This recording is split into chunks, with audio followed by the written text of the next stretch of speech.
Hello, YouTube.com, Facebook.net, Twitch.org, Flickr, Imgur, Get her done, bud. Get her done. Get her Parlor. Parlor.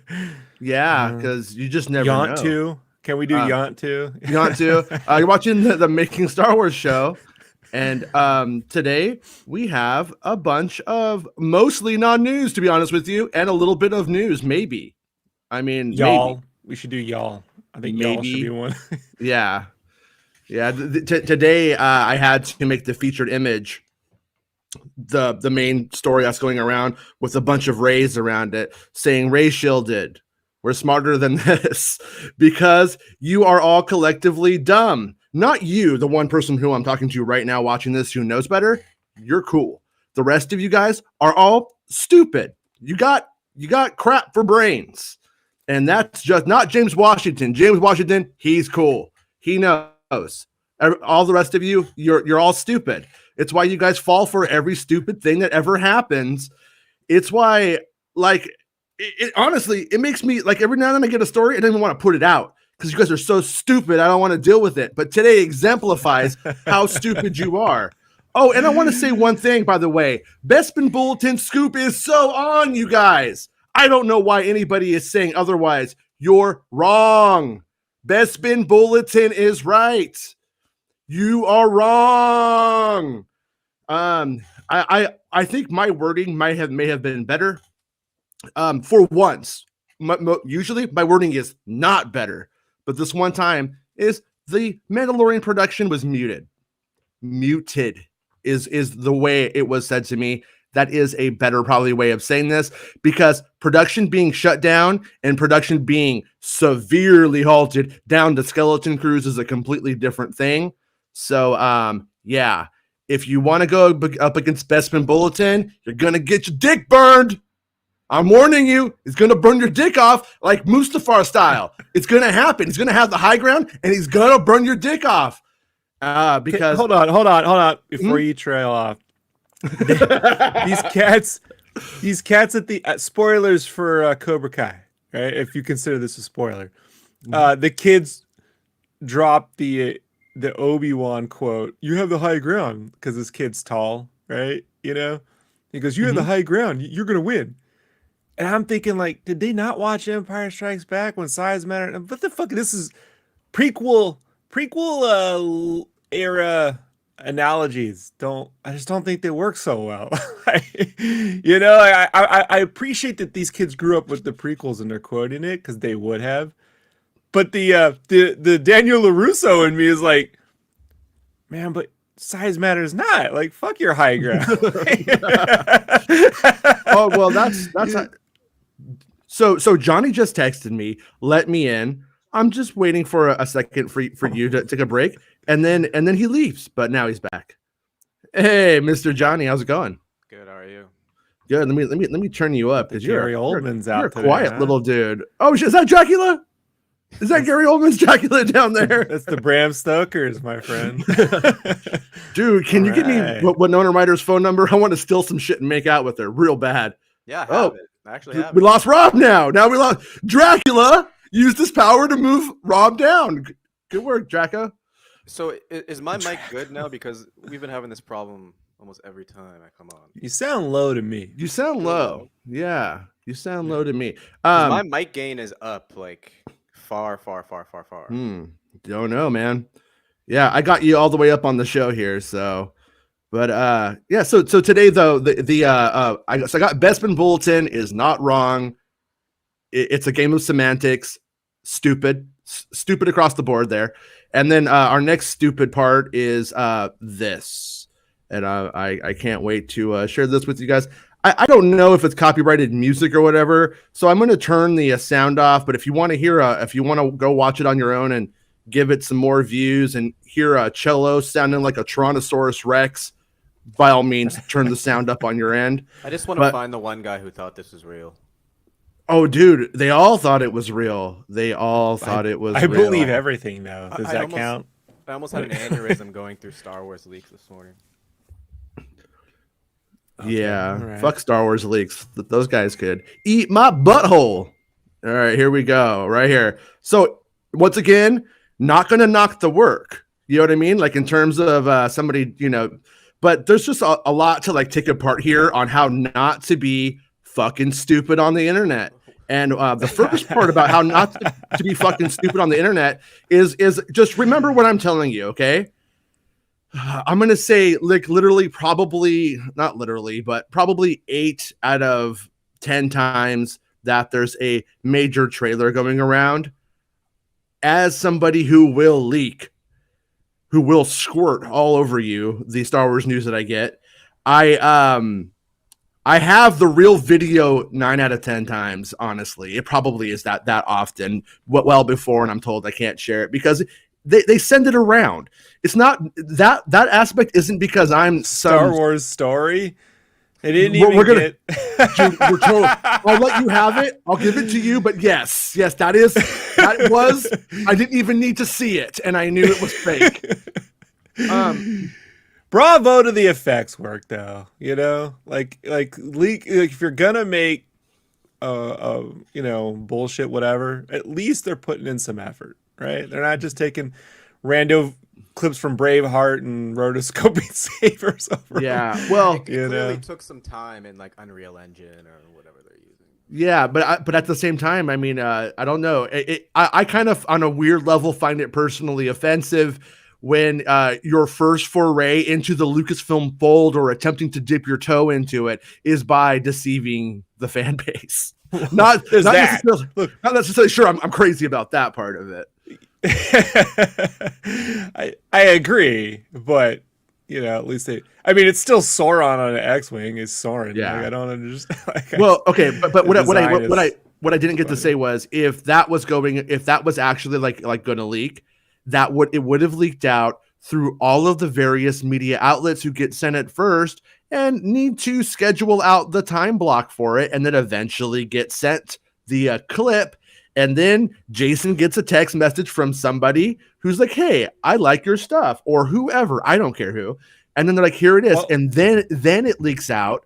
And so the odds of it leaking out like that from a screen, like what was it supposed to be? Was it supposed to be like George Lucas's personal porno theater and somebody snuck in and in between Debbie Does Dallas and Deep Throat, they recorded? It doesn't make sense. I'll let you know it's THX certified. So like Ben Burt is still in that theater every 3 months, adjusting the acoustics. Eric Jen says people who believe that probably also drink their own urine while ordering their ivermectin. There's actually a tube of ivermectin in the trailer. So what if we got 1 out of 2? What if we got 1 out of no? Like what was I gonna say? I think they're trying to emulate the Deadpool leak. Remember when Ryan Reynolds and them took the animatic that Blur Studios did, and they leaked it on the internet? But really, it was because they couldn't get any forward momentum at Fox. But that was like Ryan and Reynolds directly. I mean, he won't admit it he gives the Rock eyebrow, but they leaked it. That's what they did to get that project some heat because it was not getting any traction at Fox. Yeah. This is not that. But I could see how people, but the Deadpool trailer leaked. I'm like, that's different, that's yeah. And it wasn't a complete. We all get fooled. Right? That's one of the things. What have you been fooled by? I want to know, like, have we all been fooled? Okay, let's just think. What have we in the past been fooled by?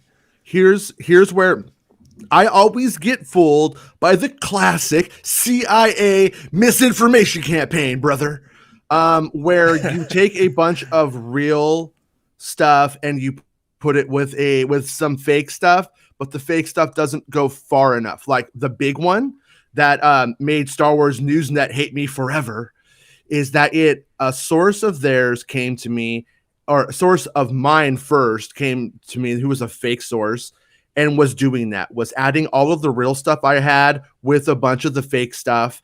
And I was like, so I put it out for a second. Friend at Lucasfilm says, "Hey, nah, you might want to pull that." I pull it, right? This person was saying that Maz Kanata's cantina was on Jakku and was talking about there being all this dirt on the floor.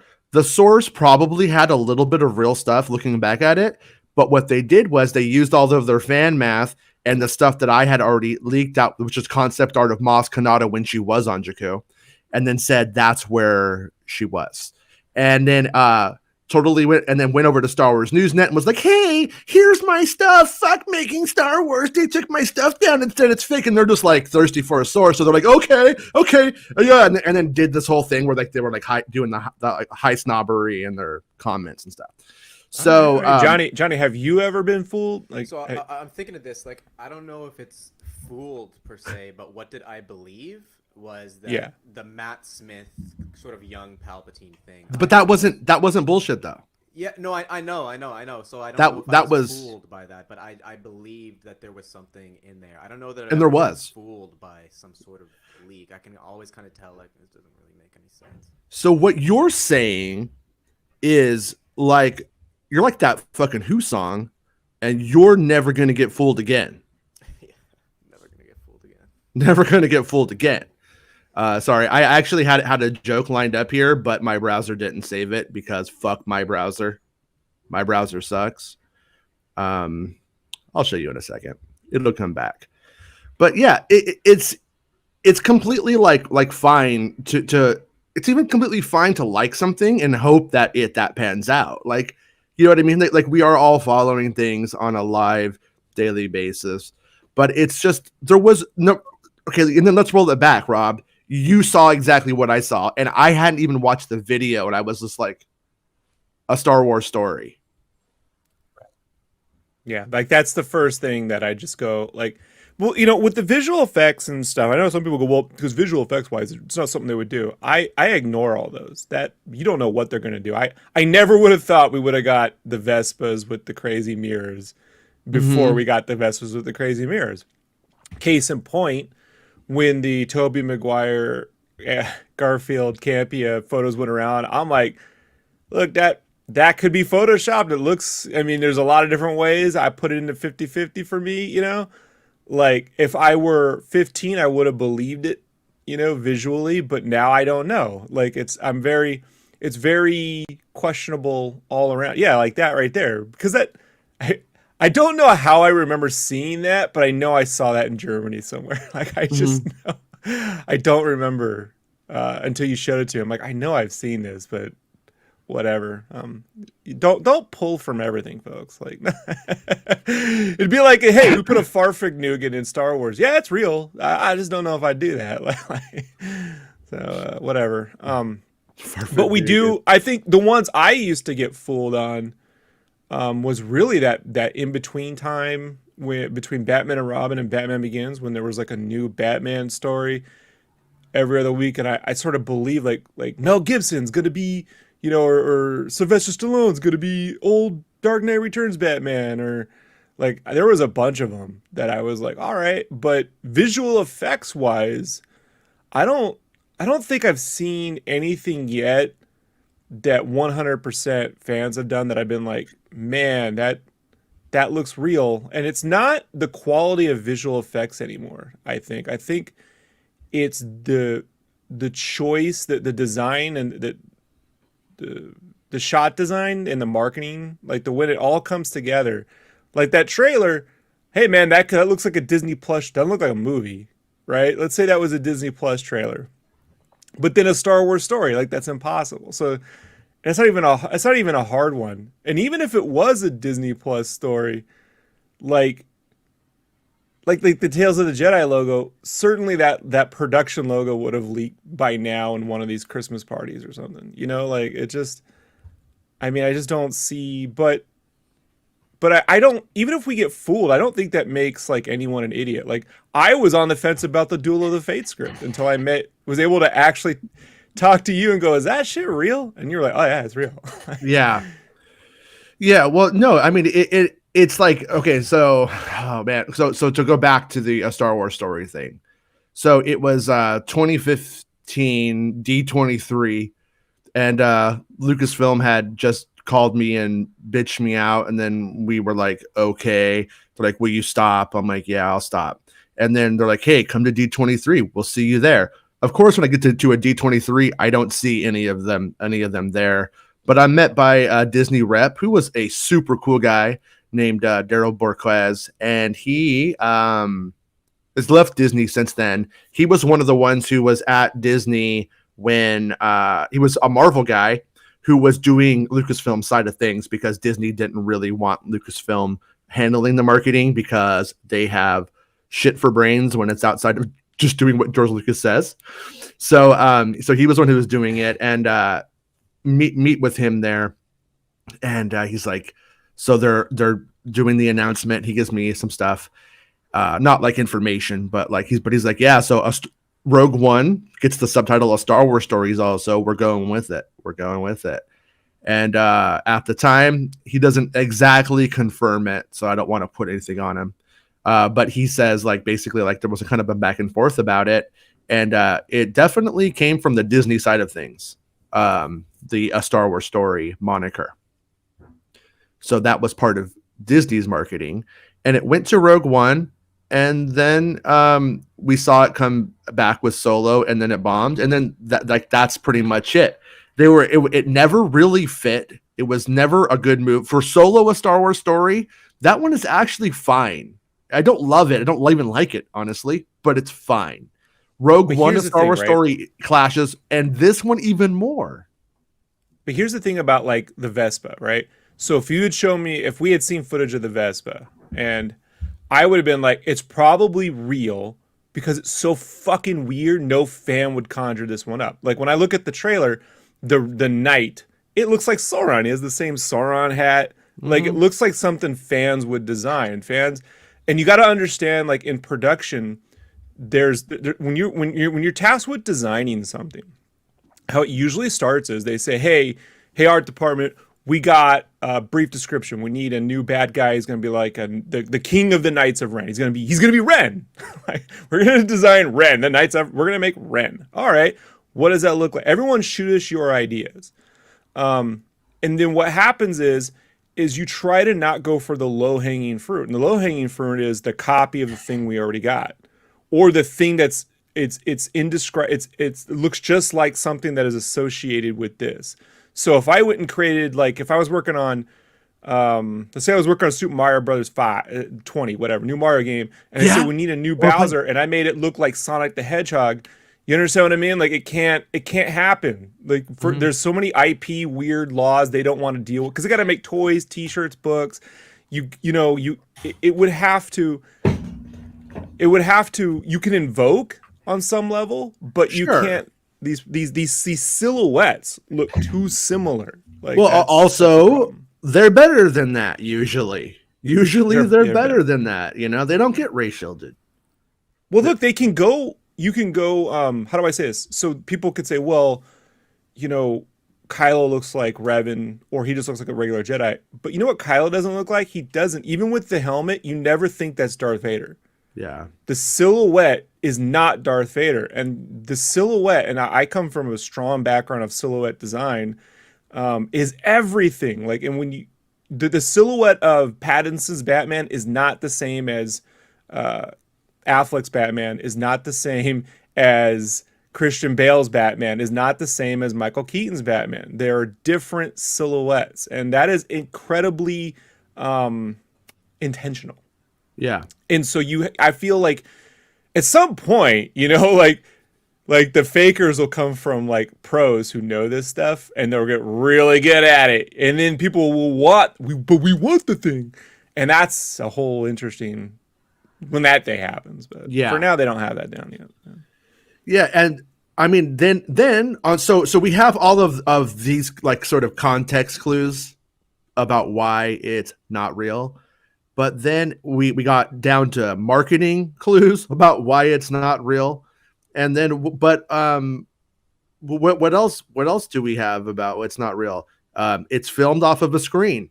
Oftentimes there's two reasons that things are filmed off of a screen. One is because it's literally shot from the hip off of a computer. as someone passes by, someone didn't minimize their screen, and somebody can still the shot and send it to me. That has happened. Rarely does it happen, but it happens. But what's the other reason? To hide your shitty work. If you're going to fake a Star Wars trailer, if you're going to fake a UFO, if you're going to fake anything by making it not a true digital copy, because digital is 1-to-1, you don't lose anything. So what you do is you get your phone and you film it on the screen. And but that's what happened with the Spider-Man leaks. But that's where and they were real. So yeah, it does happen. Shogun says it has happened. Shogun says, and they model Kylo after Vader. Hey, Lucasfilm can't see them. That's what I'm saying, Shogun. Like, you can invoke, but you got to understand at no point in anything that is designed is that silhouette being confused with Darth. You don't no Kylo Ren toy. Yeah. When he takes the helmet off, when he's walking around, you don't at the corner of your eye go, was that Darth Vader?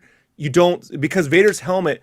And they learned this on the prequels, like with Chewbacca and Yoda. It's incredibly specific, like the way things bow, with the way the helmet kind of curves a certain way, and that it's so specific that you have to really, really concentrate to make it happen. Like, you can't just like, oh look, it's difficult to recreate, and so when you do go down that path, you have to make certain that people aren't getting confused and you're not doubling over. And so and they want to make new things to sell. They already have a Darth Vader to sell.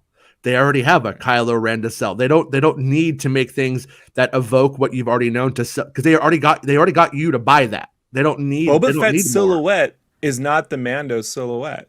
Even though like the average person goes, oh, it's got the same faceplate, it's got armor, this is the Mando. But it's not the same silhouette. It's got the rifle. It's got different plates and the materials hitting and things protruding on the helmet in different ways. All those things add up. And that's just something that fans haven't quite learned how to do yet. And I'll tell you, one of the reasons Furious says it's all real. Sorry, Geek Furious says it's all real. Right. Just so you know, he put his vote in. One of the reasons why they haven't yet is because it's also incredibly expensive. Yeah. On material design. Actual material design is really hard to build these items. It's going to get easier with 3D printing, right? As you can, because I've seen, there's a guy I follow. I'll get his name because it's pretty cool. But he did like these 3D Wolverine comic book style masks, but with like kind of Marvel tech, right? And he 3D printed it and then smoothed it all down and chiseled and airbrushed it. And you're like, wow, that's movie quality, comic book shit. That was not possible just even a couple years ago with clay, like taking clay and molding it or cardboard or something. So I believe that that's coming soon, but they haven't hit that yet. Yeah, everyone can find me at Sketchcraft. Just type in Sketchcraft on the internet, you'll find me. So. Yeah, watch him do his doodles. Watch him color. Not with crayons, with crowns. As some kids say. It's actually funny. The other night I did try. There was a Crayola challenge. So I bought some Crayolas. I'm like, I haven't used crayons in 30 years. I'll use it. And then I'm like, I fucking hate wax. Threw them out. It lasted about 10 seconds. I was like, I use color pencil. Whatever. Yeah. Well, let's while we're at it, while we're talking about all of us, we're all susceptible. Once again, I'm going to be fooled in the future. So I'm not, I know by making fun of people being fooled today, I'm setting myself up for down the road.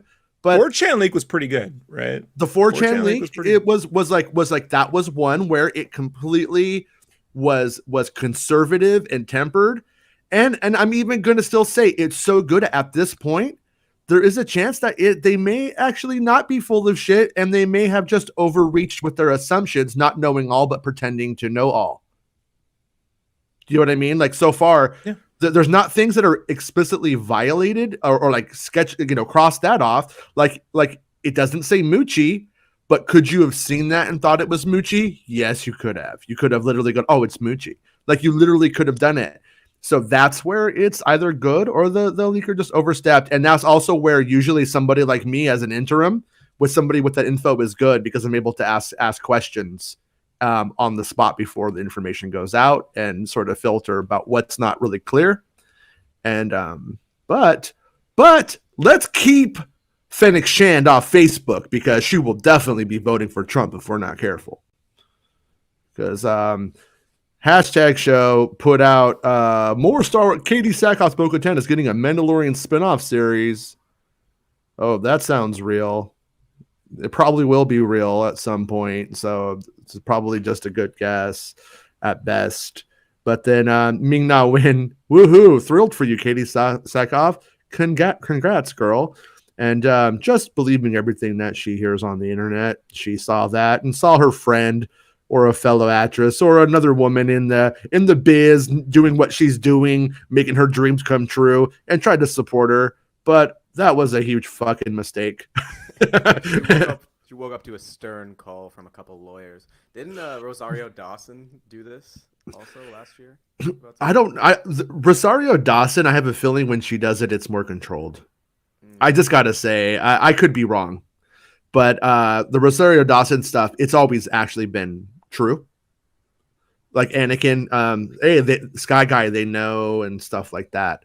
But yeah, this right here, in my opinion of not knowing anything, is that they hashtag show is taking the old, what was that show called? Rangers of the New Republic, which was, I'm still, honestly, guys, and this is me maybe just digging in my little baby talons in on something. I don't think that show's done. I honestly don't. And Kathy, I almost said Kathy Lucas, Kathleen Kennedy. Hey, no, Kathleen Kennedy, Marshall, he's a tough dude. I don't want to. Yeah, Kathleen Kennedy has said that that stuff's going to be assimilated into other Mandalorian shows, and so in my opinion, what is actually going on is that the show isn't canceled, is likely going to get a new name. And the new name is simply to eschew, to shake off the fleas of the Gina Carano situation that will come if it keeps the same name. But if they change the name, it's able to move on without that baggage. And most people won't notice. It's really hard to soundbite it if you're a YouTube grifter who makes their money by, acting like Gina Carano was the greatest actor who ever existed. And boy, this show would have been so much better, because every time that show has an episode like Boba Fett had this week, it's just open season. Every time Rangers of the New Republic has a show that's not a 10, the grift is on. We're thinking about calling it Rangers of the High Republic. And, yeah. Space Weed Police. You know what I'm saying? Can Katie Sackhoff carry a show? I think so. You think so? Yeah, she can. She should carry Battlestar Galactica.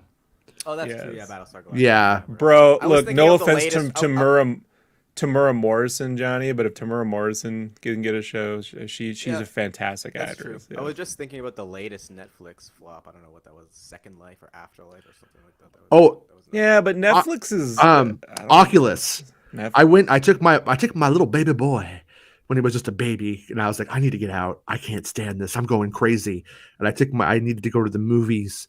I hadn't really been out. I was in dad mode, and was just at home with the baby, with this crazy Star Wars fans. And I went and I saw Oculus. And it was one of the worst movies I've ever seen. I probably only ever asked for my money back from a movie a handful of times, and Oculus was one. I just went up to the counter.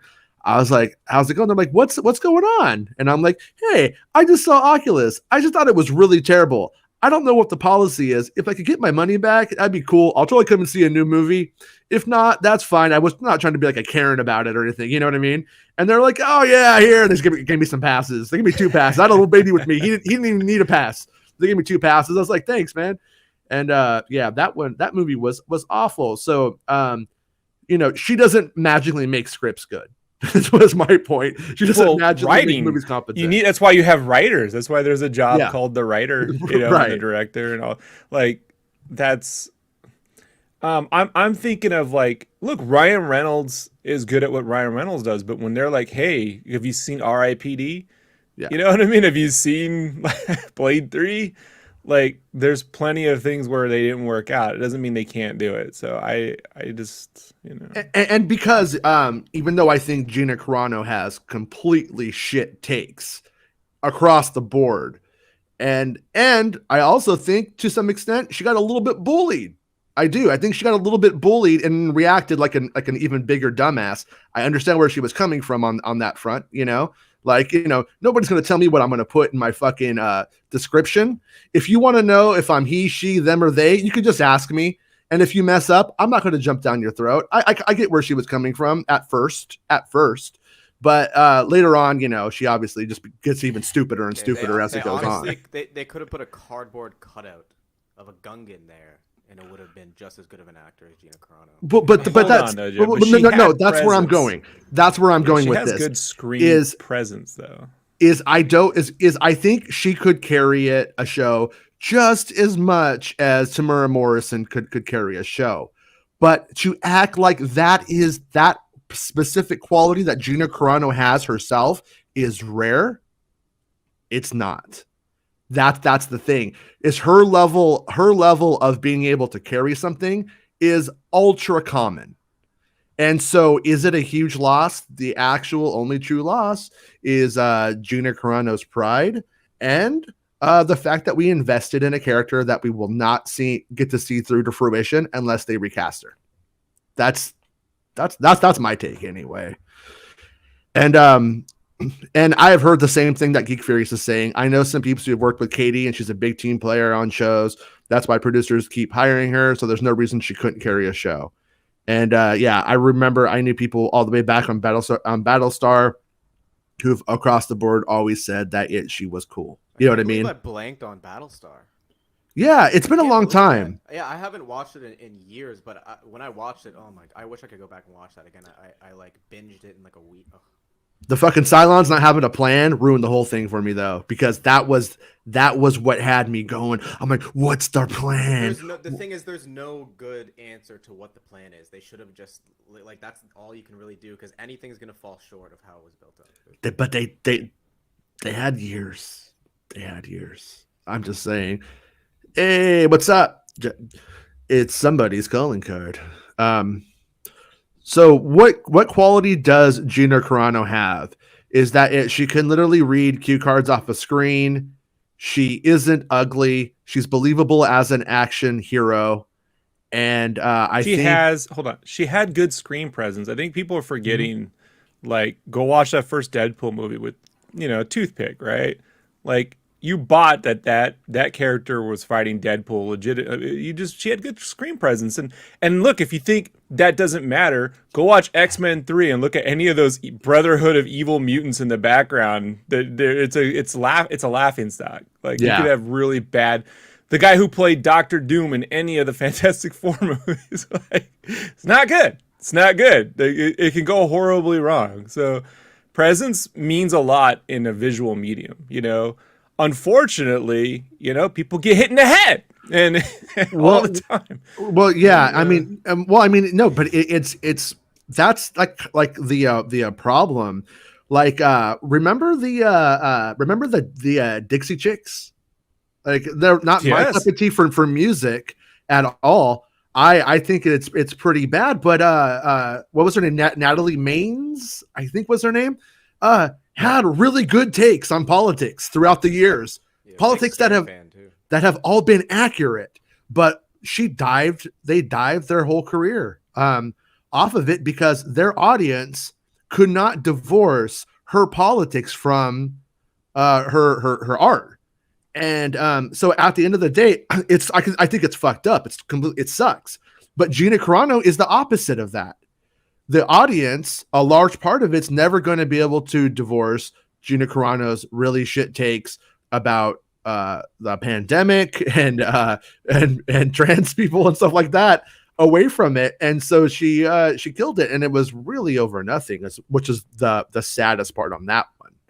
You know what I mean? It was it was a controversy she didn't need to get embroiled in. Like even Rosario Dawson had somebody who worked for her who is trans, who was like making all these crazy allegations. For some reason, they didn't stick. It didn't become a big thing against her. I don't know why. Maybe because it just was bullshit. I don't know. I'm not pretending to understand this Dia situation, so I don't want to really get into that. But the point being is they both stepped in the same shit, and one of them it stuck to the shoe for some reason, and I think it's obvious on that one. But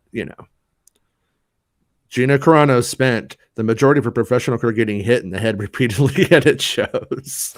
I mean, but this is we could be assholes and be joking about it, but I think if anyone looks at the career of Chris Benoit, the pro wrestler who ended up murdering his family and committing suicide because of concussions to the head, I really think that has to be looked at, just for the safety of any person who is in a field where, I mean, here's a side note that doesn't get talked about. There was a couple years ago, Men's Health magazine or whatever did a whole write-up on the stunt doubles in the MCU movies, right?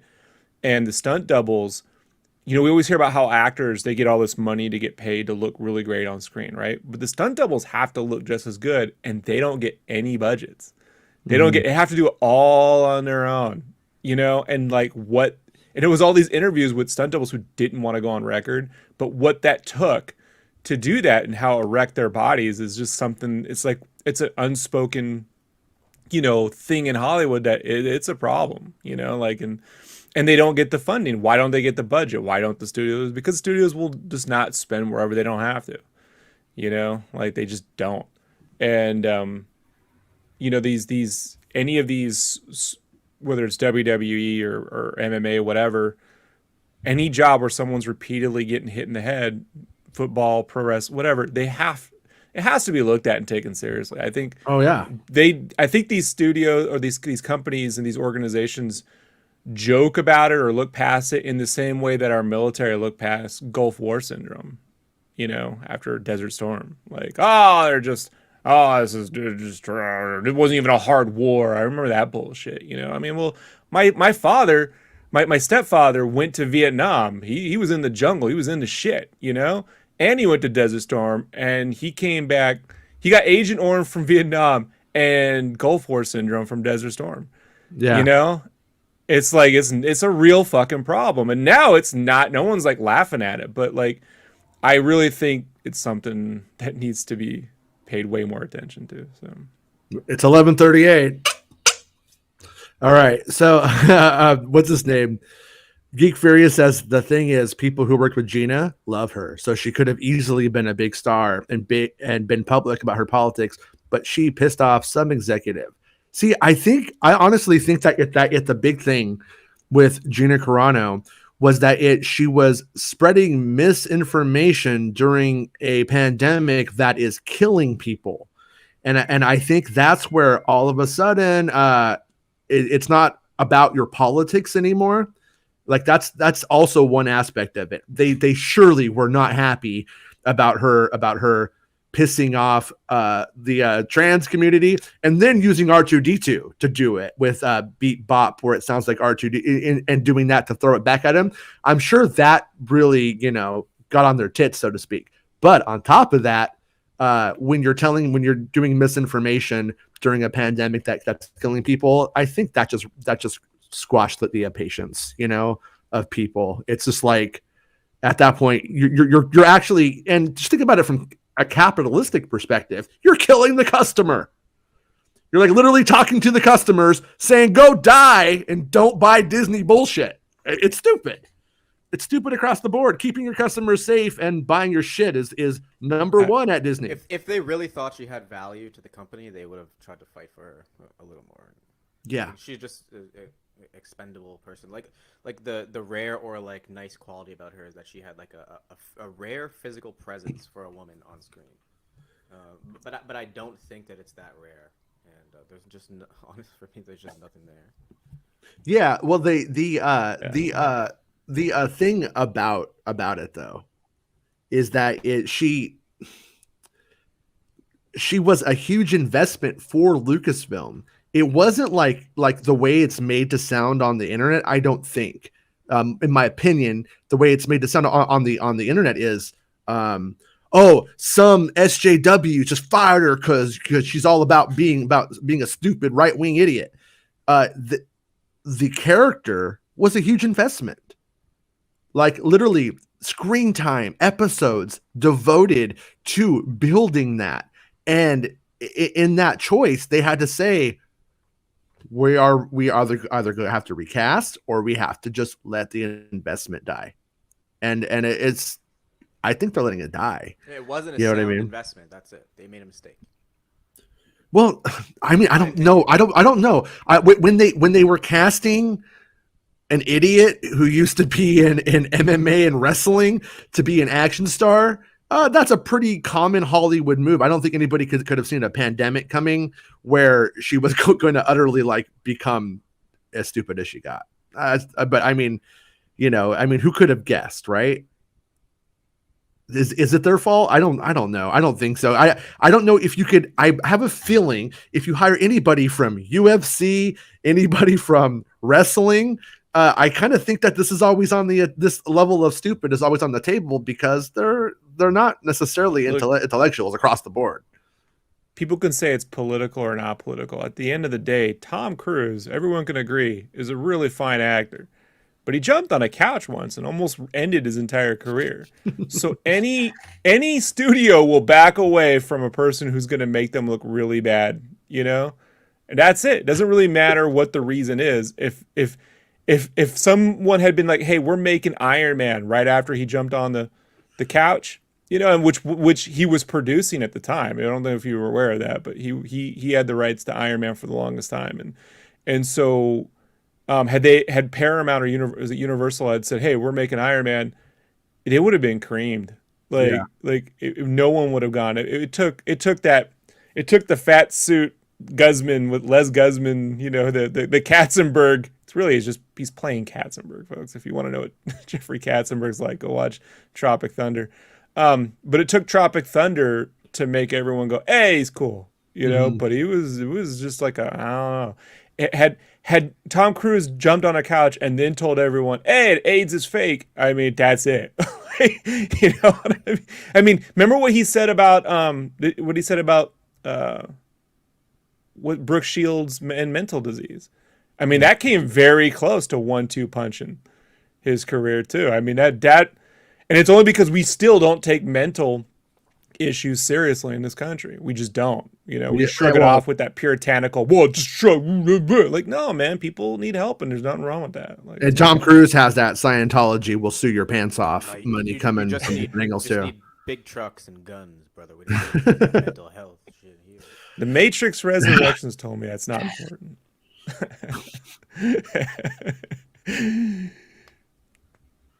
Yeah, I don't know. Major companies don't necessarily care about your political ideology. I'm sure they were they were keeping tabs on all their sort of lead actors in The Mandalorian on social media. I'm sure they have somebody running around doing that. But yeah, they don't care about your political affiliations. What they really care about is when it shines a bad light on them. So. Exactly. Like what will oftentimes, if you bring up a good point, because oftentimes they will go over to Pedro Pascal and go, "Well, the double standard, Pedro Pascal, he says this and then she says this and it's not the same." What? It's because everybody's agreeing with Pedro Pascal. When what you're saying is agreed with en masse, then it's fine. On that, they're cool with that. You're in the middle of the town square and you pissed off everybody walking around you. That's basically it. Yeah, and I mean, and at the end of the day, I mean, Chuck Wendig, I just don't think is worth it.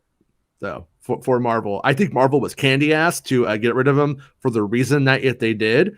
But at the end of the day, he was just going to go after every single thing and make a big blow up about it. It's just not really worth it to the brand. I think at that point, looking back on it, does anybody here think that Gina was worth it? No, I don't. I mean, I don't personally. If you're asking the panel, I mean, do you think she was worth it, Rob? Do you think it was?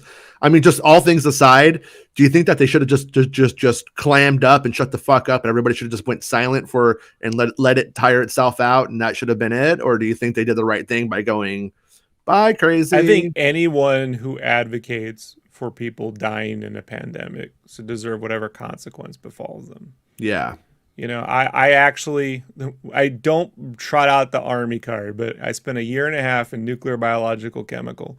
And part of that is that training, biological falls under natural disease, you know, the Spanish flu, as they called it, attacks, or whether it's a natural breakout or a weaponized breakout, it's irrelevant. And I can't stand seeing people try to like ostrich their heads in a hole and think that, you know, they can just pretend reality isn't reality. You know, go watch Chernobyl and get back to me. You know, the show Chernobyl is excellent for this, and it may hit you over the head a few times with the message, but there are people now who are like, oh, it's fine. It's not fine. Go hang out in Chernobyl and then, you know, enjoy the cancer 5 years after. It's not fine, you know? So that's it. You know, I think, you know, and especially if they told her, they definitely sign NDAs. They definitely talked to her rep at the very, if not her directly, at least. And so not just her, but this is, again, I think it's top-down leadership. I think that if we aren't allowed to trade stocks illegally, neither should the people in Congress. Right? If the people who are representing, you know, get away with what we can't get away with, then what's the moral to be learned there? And if you're going to make it shows that are teaching morals, then you're going to have to at some point be like, look, here's the rules. If you don't want to follow them, you can go not follow them somewhere else, you know? Like, it's not that hard. I mean, especially if like it's the diehard capitalists who are like, you got to keep running. No, what? That's not capitalism. That's not a free market. You're talking about a fair market. Fair market's a whole different economic system. In a free market, they could just cut her because she put on 2 fucking pounds. I mean, go look at fashion models, right? When fashion models like put on up a half a pound, like you're fat, your career's over. So like, Carrie Fisher was told to lose the cheap chub, or she might not have the role on A New Hope. Thankfully, she didn't because she looks adorable. But you know, you're right. That is the world that we live in. Michael Freeman, tell us how you really feel, bro. Tell us how you really feel. So the Gina Carano was telling people that things that would kill them won't kill them, and she was literally going at war with the trans community. That, I mean, look at what's going on, or at least with a vocal part of the trans community. And basically, at the end of the day, how many people left? Sorry, the chat is so stupid sometimes. Michael, how many people left Disney Plus because they fired Gina? Are you trolling right now? Yeah. Like what? Like, what are you talking? Yeah. Yeah. Sure. Yeah. Sure. Here's I always tell like hardcore conservatives, I'm like, what if she had said communism's fake? Then they'd fucking be raging, right? You know what I mean? Communism's a red herring. It doesn't really exist. Yeah, I'm cool with it. If she had said, I fell in love with Kim Jong-un, if she had directly quoted their dear leader, they would be fucking like, oh my God, Kim Jong-un. Like, but again, it's just a giant fucking quagmire, man. Like it sucks everyone in this vortex of, fine, I'm wrong. Go be wrong. But the minute you work for a company, you're an advocate of free market rules, don't break the fucking company's rules or you fucking have to go. Yeah, we all get subject to that. Yeah, that's it. That's the end of it. And you know, if you love capitalism, you have to love that. There's nothing more capitalistic than firing an employee because you can, right? Well, I mean, like let's just like flip it around entirely, okay? Let's divorce in our minds what she said, and let's pretend that everything she said was actually correct and true, but it still made a kick up. It doesn't. If you work at any place and you're kicking up you're making the customers get riled up, you're gonna get fired. It doesn't matter if somebody treats you like shit at your restaurant job and you go, hey buddy, lighten up, you will probably get fired. So it's really kind of strange, you know, like in a how you'll hear the customer's always right kind of rhetoric from certain people. And then once the customer is literally being told they're wrong by an employee, they're right now.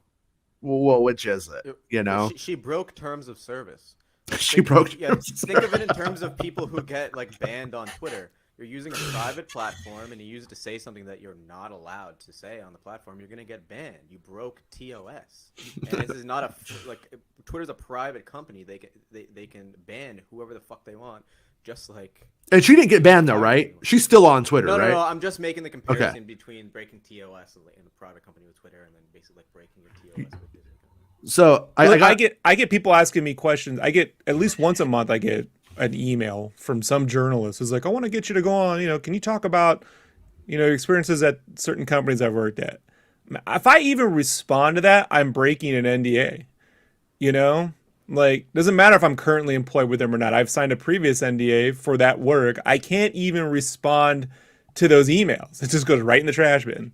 Because I'm like, I'm not doing this. Like. Because then I become the voice, they'll always be like, now you're the voice of the dissenting opinion or the agreeing opinion. He's the company man. And then I'm dragging the company into a PR war they didn't want to fight. They just want to move on with whatever they're moving on with. Yeah.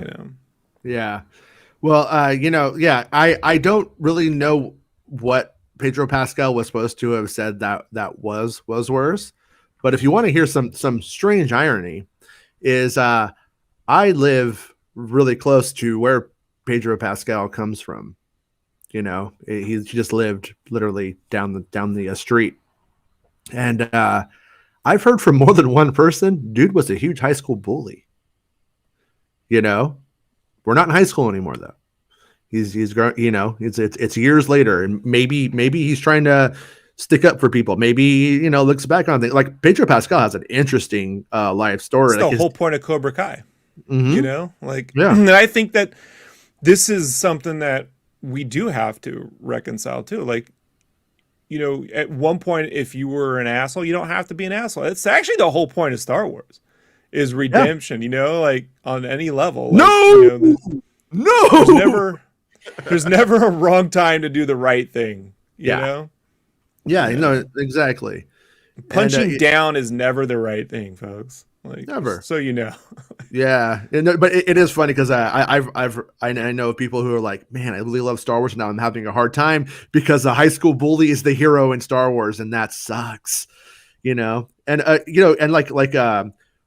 actually kind of been like in a weird way, like impressed by.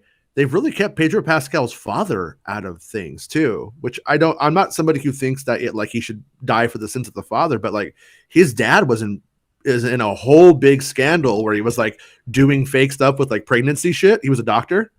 It was like with fertilization and stuff, and then like fled to Mexico and stuff. It's like a whole big story. I get sent it like pretty often, but it never makes it into the articles, and I actually think that's mostly good.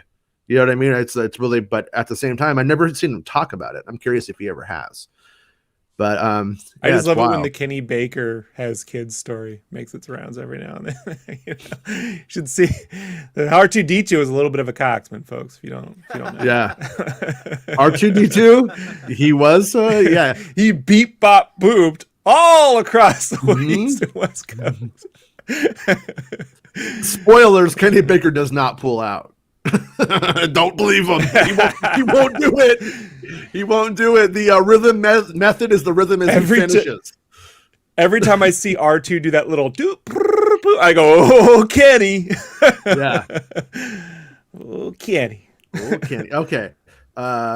Wait. Did I change the image yet? No, I didn't. Once again, don't let me not win on Facebook again. Okay, here we go. This is kind of interesting. So we got Daniel Logan on Instagram showing this hilarious picture. And he writes, my response every time Django left me by myself. Right? Then in the comments. Yeah. Oh yeah. Daniel Logan's funny. I think he's a cool guy. So this user says, not wanting this crap because they didn't cast you, the real Boba. And then he says, Steve, give it a chance. You never know who will show up. And he kisses him on the mouth. Yeah, even if like that has nothing to do with reality, still a good move on his part. Yeah, but what do you think about that? Do you think that is that Daniel Logan riding the line too close, and he is in it? Young, 20 something Fett is in it, and that's him giving the thing, or is he just playing the long game, or might it even be a season 2? Long game. I think everybody that was involved in Star Wars in the past is now licking their chops, hoping to get a call. Always, yeah, always. Mark Hamill was doing that for like 15 years, I think. I mean, just right now, it's like no holds barred. Anybody could come back. So Yeah. CO Bibble right now is I got to be honest, Luke. I Bibble don't money. I don't think Tamara Morrison is bad in the role of Boba Fett. I don't think he's doing a bad job. I think he's just very much an action hero level star. You know what I mean? Like it's not really deep. I'm not expecting a really deep, riveting performance. And with that in mind, I don't know what Daniel Logan's doing these days in terms of acting. I don't know if he's done any theater. I don't know if he's grown as an actor whatsoever. I just don't know. But I'm going to guess that he could definitely probably mirror and shadow whatever Tamara Morrison is doing and give us consistency with the character at the very least. I mean, that's my take on it anyways. Would it be nice if he came in and he was one of the best actors Star Wars ever saw? Definitely. But at the same time, would it even make sense for if we have this really, really like great a thespian in the role of Boba Fett as a young boy, and then he grows up to be Tamara Morrison, who's just like, okay, here we go. I don't know. I'm not sure. I don't know how that plays out in the end. I'm shocked Lucas never made thespians a alien species in Star Wars, given we have jizz and a bunch of other weird shit. Yeah. Like just seems like it should have happened already, but whatever. Yeah, well, Dave, I find what you said to be pretty fascinating because you saw how do you play a cold-blooded bounty hunter, and at the end of the day, it's a one note archetype though. At the end of the day, which is why they've tried to pull him out of it, and the question lies: you made a bounty hunter into a TV show, but now he's not a bounty hunter. Was that a mistake? It just comes down to what they decided to do for the tone of the show. I think they should have made the raid, the Star Wars version of the raid. They should have made something that was action heavy, that was playing on in the moment aggression and in the moment experiences. But they wanted to make like a Lawrence of Arabia, like they literally put Lawrence of Arabia in the show with a lot of like, we'll have meetings and we'll get to know the local politics. And I get all that. But, like this was the chance to be like, hey, we don't have to write as much story. We just have to like we have to tell a good story, to show a really fantastic experience. I mean, is the politics in the raid 1 and 2 deep? No, but they're there and they work really, really well. And I think like that something that Morrison would have done quite well. And, I think Logan could have probably done the same thing. I just depends on who they got to shoot it, but they went the route they went. And Yeah. I can't predict this show. Like I legitimately go, wow, I think will they do that? Ah, man. It feels like, when you get those trick questions, you feel like you got a trick question on those like worded questions on a test. And you're like, if 3 people go into, and you're doing the math, you're like, I think there's a trick to this, but I just can't tell. I'm with weird. I'm with Peter Griffin here. Bird is the word. And I still think they are setting up Boba to leave Mandalore. This is a fake out to give Tuskens their land back. So that last part, I think I don't think he really wanted them to get murdered, and I don't think it's necessarily to give them their like land back. But I do agree with your overall point, and I would not be surprised if when all is said and done, Din dies, not like against Boba, but Din. I feel like Din is just going to be a tragic character. He's always sad. he's always a little bit down. He seems depressed. I think somebody should check in on him. But when you put it all together, like where do you take that guy? He's the term is emo-lorian. Like Din is more like a tool in the Star Wars universe for storytelling and bringing people together and expanding the story post Episode 6 than he is like somebody who's gonna lead all new canon, because like he is used sort of as like a screwdriver. I feel like in like the really giant big picture, I mean, we also like I'm almost contradicting myself because I had a report just a little while ago where I'm like, there's like 75 Mandalorians. They're all going to be in the next season of the Mandalorian all at the same time. And but I do feel like Disney, and Rob did say the silhouettes are different, but on the big picture of things, it gets really confusing. One of these guys, it's like a coffee machine, the coffee is going to go through that little filter. I think only one is going to come out as being like, here's our main one in the big picture. So I think when all is said and done, but I'm talking Boba. From art. Oh yeah. When you put them together, they're not the same thing. It's not even remote, Right. But to the average surface level fan, are they going to be like, it's just a bunch of the same ass dudes? Yeah, I think, they're going to get a lot of that. In the same way that, folks get Jyn Erso confused with Rey's mom or Rey entirely. I mean, there's my dad. I had a couple people who thought Jyn Erso was Rey, like that. my dad, when my dad watched the episode, he's like, I thought they couldn't take their helmets off. And I was like, Dad, you watched Attack of the Clones like a billion times when I was young, and that took the helmet off. Jango took the helmet off, and then and like, you saw all the episodes, but at the end of the day, like that's what that guy took out of it, because they can't take their helmets off. You know what I mean? And when you hammer that idea home more than anything else in a season, that's what gets remembered by at least somebody who doesn't really give a shit. And but that's also where they sell. People who barely give a shit is where most of the money's at, I think. I just think the minute he killed Boba Fett, the premise of the show could have been like, chaos has erupted in the streets of Mos Espa. You know what I mean? Gangs are at the throat, and at the center of it is one man who's going to conquer them all. Boba Fett, the fucking raid. Like, and it's just it's just an action fest show. It's 7 fucking episodes of cool Assault on Precinct 13. John Carpenter, Gareth Evans, raid, fucking, you know what I mean? Like, John Woo, fucking, like that kind of stuff in space. Like, and it just doesn't need to be all this. There's so much chess moving with this show. Like, pieces are being put into position. I'm like, everyone's like, guys, this is, this is a do with a visual. Like, get on with the visual, and, like, yeah. So that's the problem. Back when we knew that there was just going to be a Boba Fett movie, and it would come up, I always thought, what they're going to do is they're going to put another character in, and we're going to see Boba through that person's eyes. Like that's what I thought they were going to like do.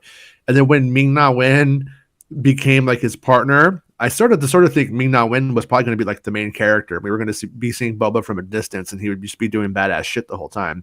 But they haven't taken it that way, which is what I found surprising. When I also think maybe to the smallest extent it could be a problem. But the more that every time Boba jumps, a Minoc flies behind him.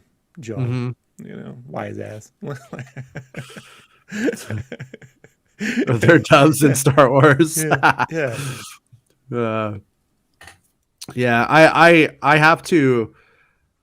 I have to think, and maybe I'm wrong, but I got a feeling this last episode of Boba was sort of just connective between getting the business out of the way. Like it was like literally like, if imagine this is a show that has 3 seasons. In the end, this whole part is going to feel like the introduction chapter, and then we're going to get on with it. I think like the final 3 episodes are going to be where we have one more to go, by the way, before we get to the final 3. But I think we're going to get like a really, really great idea, which is why they wanted to like do it, because everything that we're getting so far doesn't feel like it needed to exist. I know Boba Fett crawled out of the Sarlacc. You don't. I mean, do I need a show about it? I want it, but do I need it? No, but it's obvious. And then everything else that's happened, they've actually kind of undone the whole relationship with the Tuscans was great, and then they killed them. And I'm all for keeping it real. Like I really think that in the big picture, like the Tuscans should have maybe been suffering in the big picture from the deal in the end.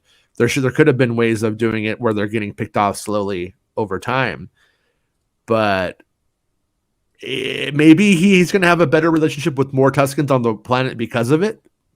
You know what I mean? Maybe it will play back into the bigger picture. But right now, I'm not really loving the idea that we got these Tuscans. We see him go dances with wolves with them. They become friends, and then the next episode they kill them though. Like they could have come to defend Boba and then paid the ultimate price, and he could have been questioning whether should he have ever gotten involved. Stuff like that. Like there was just, I think, a better way of doing it. I don't really care that those bikers killed them.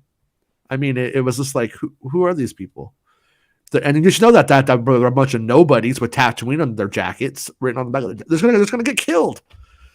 You know, the whole thing how it plays out in the end. But do we think that the Pikes killed the Tuscans in the end? That it was the Pikes who came down and obliterated them, or do we think it was the gang? I guess that's one question. It was Mace Windu. It was Mace Windu. By the way, am I still only left ear, chat? Yeah, actually, you sound like you're only in my left ear. Yeah. This is only an issue with Melon. Did you pick stereo on your thing? Did you choose the stereo option? Okay. No. Yeah. Geek Furious says Boba crawling out of the pit is like adding no to Vader's not Return of the Jedi. We already got the point. We didn't need it spelled out. I completely disagree with all of you on that. You know, I don't agree. I think again, and I've said this a million times. There's ways to do that to build off. You know, fine, it all sucks. What do you need anything for? You're right. In a world where like they're getting excited over an Obi-Wan series, I don't want to hear about what we do and don't need to see. Like seriously, you can't have it both ways. Don't tell me you're excited about Obi-Wan the series when we don't need to see this shit. You already got fucking 3 movies of it. You know, like you got them fighting in 2 of them and being buddies in 1 of them, plus a whole cartoon series with 7 seasons of them basically disagree with one another until it eventually ends in the fucking ending you all knew was going to happen anyway.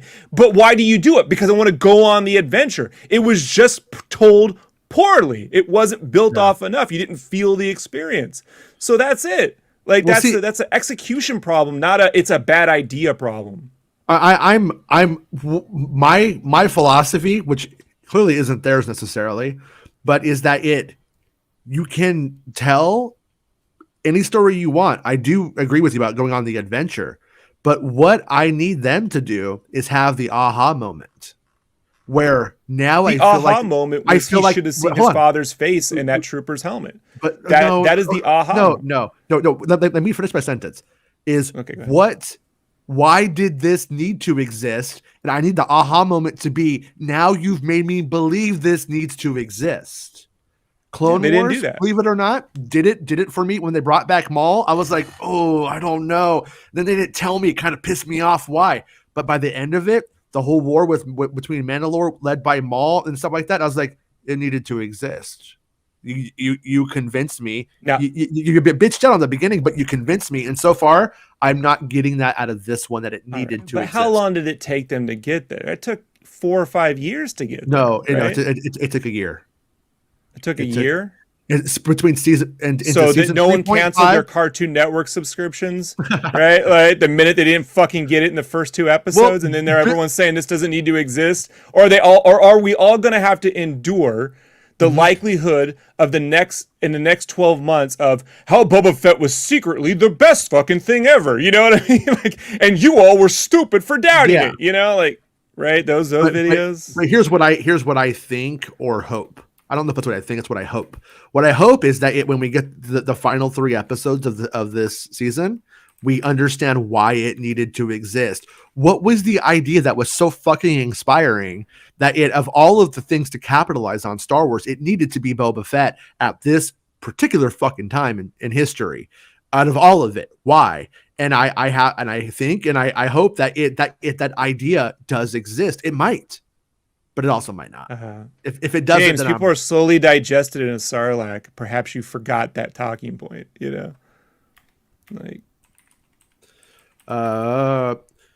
Shogun says they could have shown Boba in the pit, but not how he got out. And the pit would be the PTSD nightmare he keeps having every time he uses the Bacta tank. Yeah, maybe. I mean, that kind of stuff. I can just armchair that one back and forth. They already established the clones aren't a thing in the Bad Batch. How could he see a clone in the Sarlacc? They're slowly digested. Yeah, I want to actually touch on something about that because it goes back and forth. Like I hear people going like, "Hey, maybe Boba was in there for 4 years," and I'm like, if there's some moment where the Sarlacc both digests you and nourishes you to keep you alive for years, that needs to be like specifically said. You know what I mean? But the Sarlacc juices could keep you, the body preserved in the way that that mummification techniques and amber can keep things slowly preserved, right? Like, but you're dead. You're not going to be alive. Just it's slowly preserving you. Like, it's fucking. This is a fucking world where people literally have wizard powers and run super fast and fucking. Lift X-wings out with their hands using nothing but just the belief in roll between worlds, lightning from hands. Right? What are we talking about here, James? I just wonder, like, what movie series have you been watching? Like it's 1977. Yeah, James is just big on decomposition. Okay, but space wizards, laser swords. I feel that's the most Crispin Glover thing you've ever said. I'm really big on decomposition. All right. Okay. If I had done it though, I am going to armchair it now. If I had done it, what would have happened is that fucking the Sarlacc space dick that comes out of the asshole would have gone back in and it would have gone in to like eat him, right? Like it eats you and it pushes you back on for 1,000 years.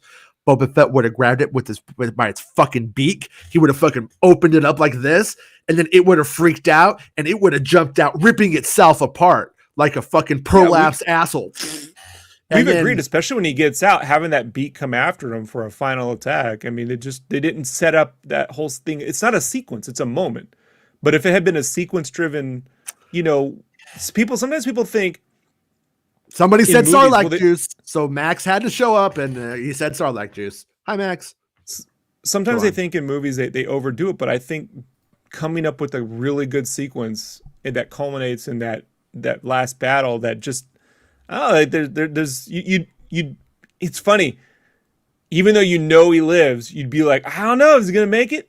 But you don't get enough of that here, And I love when that happens, Like, how many times have you watched a movie where you're like, I know these characters live, but then you're like, oh no, they're gonna make it. Oh no, Indiana Jones gonna make it this time. Every time, I'm like, is Indiana Jones gonna get that hat? He got it. I know he's gonna get it. I hate this sticking hands under closing doors, like as that art. And when I worked on tanks, it was like I was always afraid I was gonna lose a finger on any fucking thing that opened or closed in a tank. Like just afraid to touch anything, and I'm like, soldiers, fucking put it in there. I might lose a finger. I could be like, So wait, you were from San Diego and you worked on tanks. I've heard a story about you, bro. I saw it live. Yeah, I was at the Placo when he drove right down. Was it Mission Gorge or Genesee or whatever that Genesee I think it was. Yeah, I was there. Like, what? Meth is a hell of a drug. Yeah. M8 or whatever. He had a gold mine in his backyard, in case people don't know, and that's why he did it. They were trying to take his gold mine. It would have been great if that the Sarlacc beak came out and was actually trying to baby bird Boba and give him regurgitated food. It's like, I'm just a mama. Yeah. He spits up his dad's bones on him. Here, I'm feeding you. Oh God, no, Jesus! And all these Django heads. David Lynch is like, I'm on board now. I will do this series. Or he could have started like tripping off of like the juices in there, the Sarlacc juices, like an LSD. Look, that should have been more Cronenberg down there. Watching guys dissolve parts, just slowly like stuck into the walls of the Sarlacc. You know, like, oh God, oh Jesus, everything is here just so nightmarish.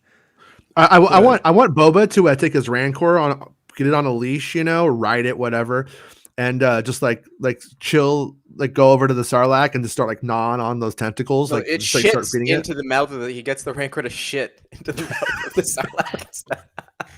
But we know what would have been cool, Rob, is if down there in the Sarlacc pit, it was actually keeping all those things alive to like take their blood from them or something, like over a period of time. So like when Boba goes past them, they would have like kind of like.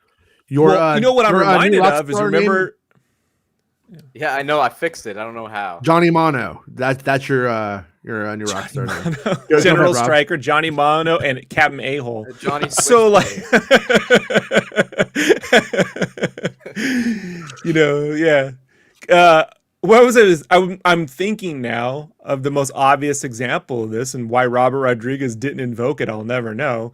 Is the scene from Alien 2 or Aliens when all those people are in the alien? They're you know, in the nest, affixed to the wall, like, you know, the family,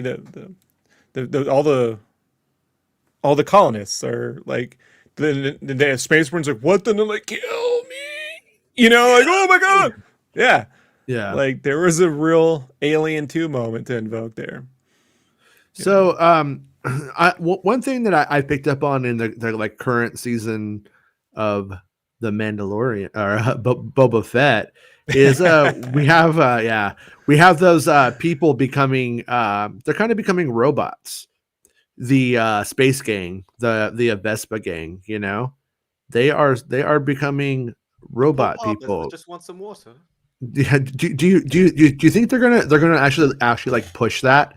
Do you think we're gonna see them?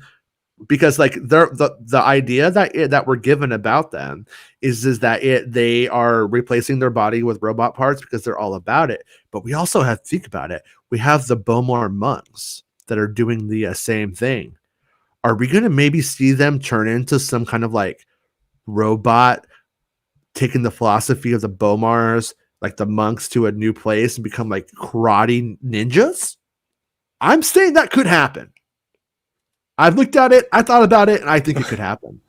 Bomar, a Star Wars story, right? Yeah. I mean, it has to be kind of. I mean, it is kind of an interesting idea that if it could be, anyways, or one that could be explored in a short story. Anyhow, is did we not see sort of a cyborg like that in the Vader comics? There's an old Marvel Comics character whose name escapes me, but he was brought back recently. He's like the cyborg guy. He was in the War of the Bounty Hunters comics. The one who wants to save Boba. Remember him? Remember him, Rob? That guy. He was an old Marvel Comics character they brought back, and I honestly thought for a second, the Terminator guy. I honestly thought we might see him, and I still think now we actually still might see him. He may show up. Somebody in the chat probably knows his name. I'm drawing a blank on his name because I draw blanks on names right now. His name is Bomar. He's Bomar, right? Bomar coming at you. Yeah, that would be rad. One of the best characters ever, by the way. Bo knows that, right? Bo don't. There's a stupid 90s reference to make there. Yes, Star Wars has really kind of dropped the ball on ripping off Space Robin Hood, hasn't it? Even Omar. I mean, like that concept. If you've never seen The Wire, Omar is a black dude, I think I'm gonna say either bisexual or I don't know. What is he was down with everything.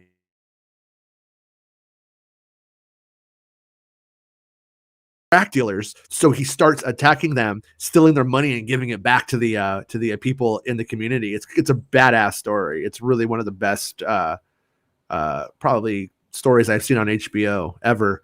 And boy, I wish something like that would show up in Star Wars, because I thought we might get it with the gang in Solo, A Star Wars Story. You know, what was her name? The Emphas Nest. Emphas Nest. Thank you. No, I'm tired, so I have no recall. But yeah, Emphas Nest is a really good opportunity for that Robin Hood kind of tale. And I would, at this point in time, would much rather have had Enfys Nest, the Star Wars Story, being told, because you could do anything you want with it, and you could, you know what I mean. You could have that whole thing. I mean, you could have her playing her mother and tell that whole story if you wanted to, and just completely set it in a different thing altogether. There's such an opportunity there. So I do hope that we have more stories coming that aren't just because Mandalorians are an easy sell. Yeah, Geek Freeze, this Enfys Nest is coming. We'll have to see how Willow does. If Willow bombs, they may not work with her very much anymore. You know, it won't be her fault either. But I hope so, because I want Enfys Nest more than I want Kira, to be honest with you. Yeah. Like, Enfys Nest is much more fascinating, and Han Solo's ex-girlfriend who, you know, screwed him over. I mean, it's sort of in a weird way, the trope with her is interesting because classically she would have died. Usually, like in an Indiana Jones style story, where she's your kind of your Elsa, right? She's kind of your Star Wars version of Elsa from the Last Crusade, but she gets to live, and then it's kind of weird. That's why I thought she might have been Rey's mom for real. Yeah, like, yeah, that would have. It was actually the best alternative plan to everything. You know what I mean? Like, yeah, in a world where you're like we got to make her something. That is the thing. Well, what happened? Hey man, they got back with an old girlfriend after you had a split, or you know, you had a whatever. I mean, everyone. I just think that would have been the better plan. Okay. So it gives her. Here's how you do it, dude. Han Solo's hanging out with R2D2, right? R2D2's like, don't pull out, dude. It's totally fine. Everything's gonna work out. So Han Solo doesn't, then we get Rey. Funny. It's a tribute to Kenny Baker. R.I.P. Kenny Baker. At the end of that story, for no reason that no one can figure out, it says R.I.P. Kenny Baker. I get it. All right. I just love Kenny Baker fucking tearing some ass up. Right. In memoriam. In memoriam, Kenny Baker. Yeah. But let me ask you guys this, because we're on a day of fake news.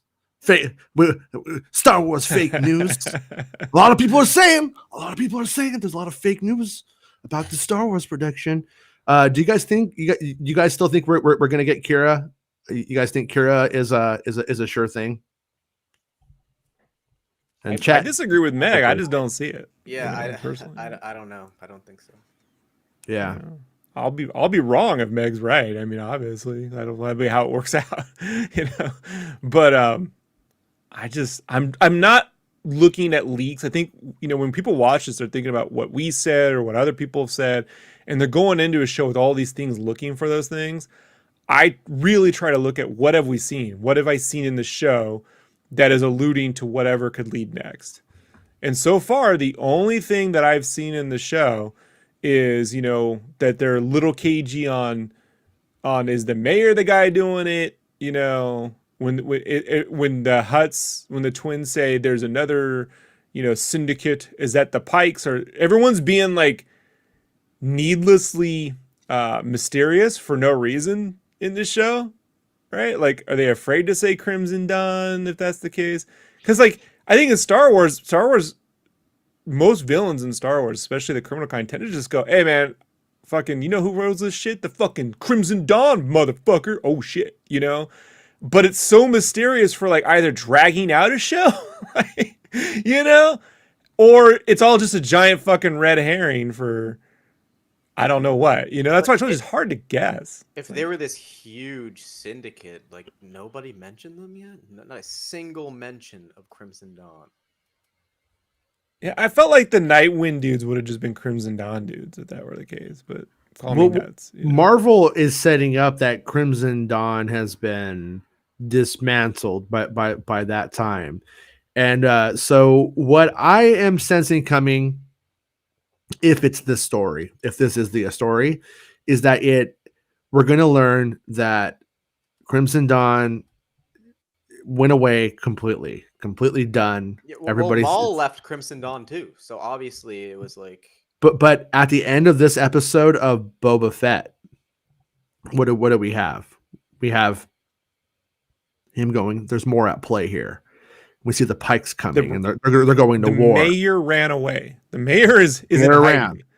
The mayor's boned out, and he's either he's abdicated, or he is working with them, and he's gone to tell them we need to go to war. Well, yeah, I'm guessing like there's gonna be a bunch of syndicates that try to fight for Tatooine, and he just like bought in with the Pikes. But that is the moment where we learn who is uniting the criminal underworld after Return of the Jedi, and then that is the moment where we see it's Kira and it's Crimson Dawn or some form of it, Crimson Dawn, Phoenix of the Ashes, some bullshit like that.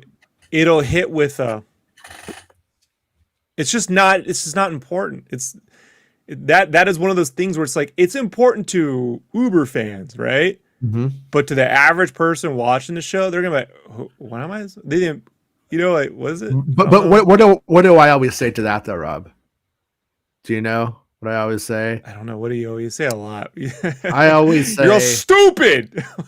I always say the actor who plays Kira is well known and liked by a diverse part of the general population because she was the Khaleesi, and that showing up in Star Wars as a leader makes people, I like her. I'm going to watch this, even if it's fucking stupid. Right at the end. When's the next one coming? A couple years from now? Yeah. I don't know. Exactly. That's why I'm telling you. It's a thud. It's a thud to bring it out at the end. It's a good move if it's at episode 1. Sorry, Johnny, go ahead. No. I'm just saying, like it doesn't make any sense to me. This is more of the like, okay, what's in our bag? What can we pull out? What kind of makes sense here? And I don't know. I feel the same way about it that I do Mace Windu. Leave it alone. Just have somebody new come in or whatever. The huts make more sense to try to make a big power play for Tatooine again. Maybe it looks bad on them in the galaxy to let go of that planet, and I don't know. It's confusing to me. I don't even know why we talk about this all the time because I just don't see it. Well, because we have a show that is setting up Boba's past and not letting it go. And so how does Boba let go? I mean, no, but this is the actual question that I think is tacitly being thought in everybody's mind, but not being expressed. How does Boba let go of his childhood and his past? How do they do it? And that there are really, I do have to say, going after Mace Windu seems like it would be it. But if he goes, as we know in Star Wars, when you get your revenge, you find nothing. That is sort of you find emptiness. His looking at the glove Luke moment where he's like, I don't want to become my father kind of thing. Like, I don't know. Mace is there with the saber. I'll cut your head off, man. I'll cut your fucking head off. He's like, shit. You look at the helmet. I don't want to be my dad. He just runs. The end. No, I think Boba at this point assumes Mace is dead. But if he found out that the guy who killed his father is still alive, now you got a revenge story. Yeah. And what does revenge do to you? What does revenge do to you is a story. Don't give me the no. Revenge is an excellent catalyst premise for a story, regardless. Not where they put the character right now. The guy's giving people money for stealing water. Like, I'm the daimyo of Tatooine. And then yeah, I don't agree with any of this. He's like, they've given me this humanizing arc, and now I feel empathy for other people. Oh, Mace Windu, I'm gonna go back to the way I was before and kill Mace Windu. Like, it doesn't even make any sense. Well, think about this, Johnny. What if we do have a guy giving people water? We have a guy saving Tusken Raiders. We have a guy trying to bring peace and justice to Tatooine. And then all of a sudden, Mace Windu shows up. And then now to make happen what he wants to happen inside is that conflict. And now the character has conflict. I mean, at the end of the day, to make the machinations of a story turn, you have to have conflict. You have to have Luke Skywalker not wanting to be a Jedi. And then now you have a story.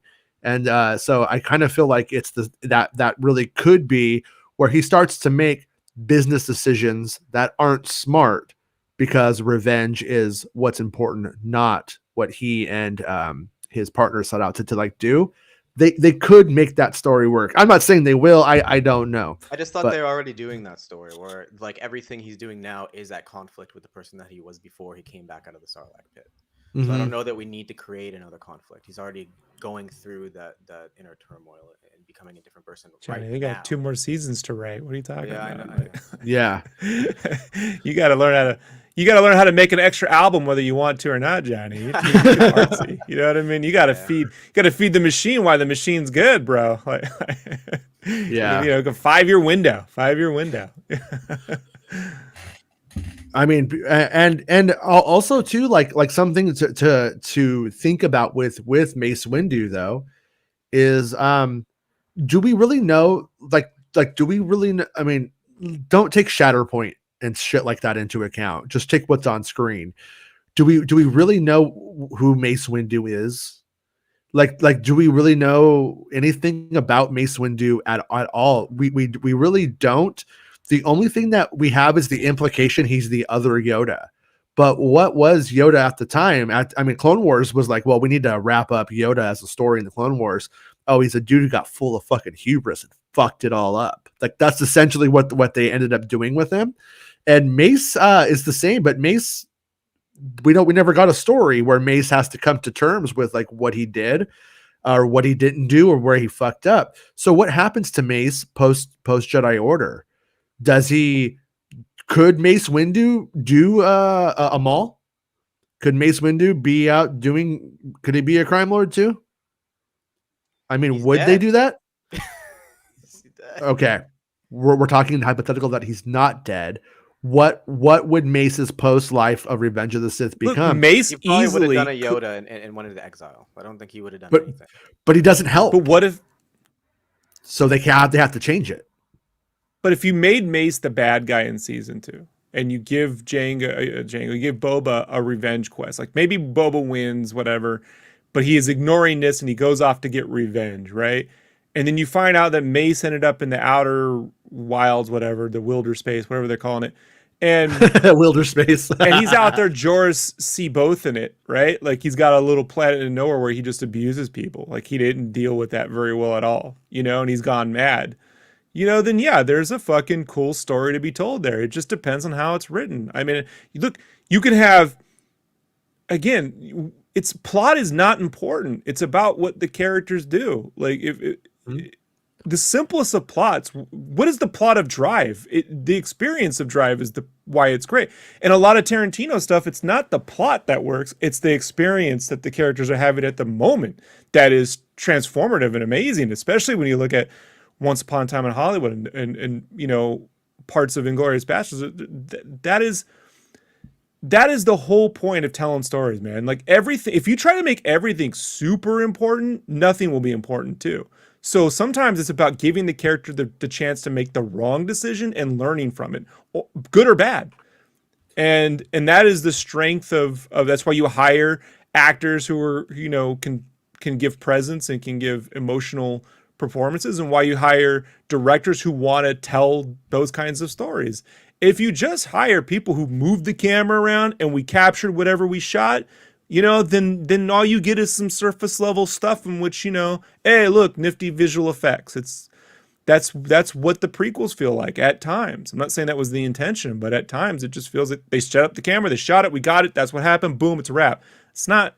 That's the difference. And so I actually think with Boba, less plot, the better. More in the moment, you know, stuff is where it could work. But we're seeing this like this plot that I do not begin to comprehend, and trying to like, you know, humanize people by saying, hey, look, they helped some people and they died, so he learned his lesson. The only lesson I really learned is never fucking trust Boba Fett or you will end up dead.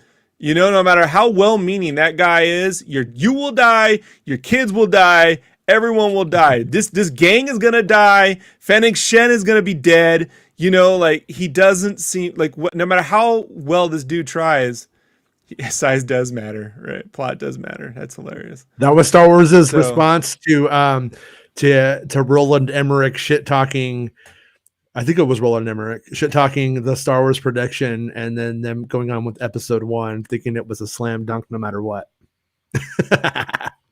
Yeah, I just some people can do it. They'll be like, what about Godfather? I mean, like, what if I just invoke Citizen Kane? Everyone going to pull off a Kurosawa the way Kurosawa would have pulled it off? No, it's very difficult to be that good. Most people, though, as if you're any kind of music, most people can pull off good things consistently, but they require a lot more effort.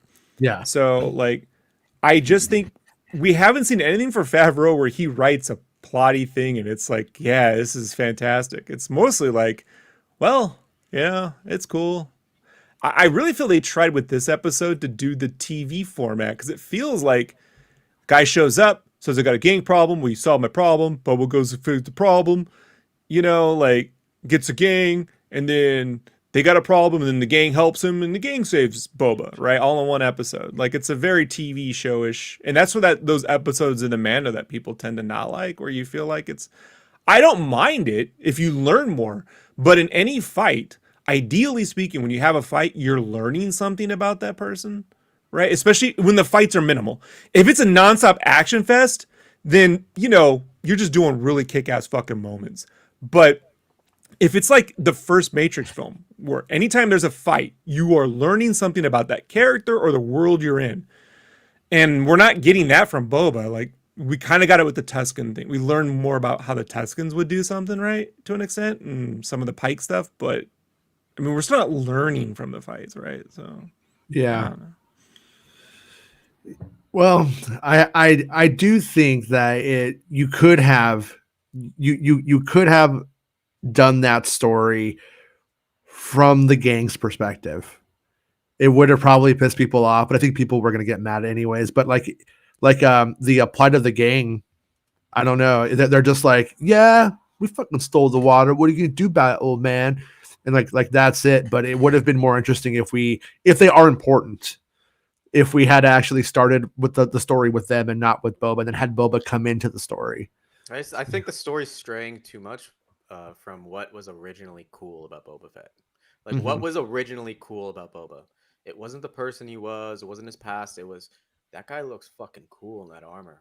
And the way he walks around is cool. And he's a badass. Yeah, we'd like to see him do a ton of cool shit, right, yeah, Johnny? That's what we want to cool see. Shit. Yeah, like we're trying to add all this stuff into a character who honestly doesn't have that much depth and never should. Well, like in his it should be I don't know about never should have. No. Like, I don't. In his that opening goes away scene, when he that idea that it never should have goes away though when his father and he's a part of a clone army that brought, you know what I mean, that was used for a giant galactic civil war, Johnny. Like that, the cat's out the bag with episode 2. You can't, which is we haven't in live action. I haven't seen anything that deals with what is it like when. I mean, could you imagine right now if every war we were fighting on the planet was a bunch of me? I mean, that'd be fucking weird. Well, remember his remember when he's reintroduced into the Mandalorian, and he has that moment where he shoots his rocket and he goes to hit the one ship and then it hits the other one, but it takes both of them down, and then he says, "I was aiming for the other one." Great fucking moment. We haven't had one yet.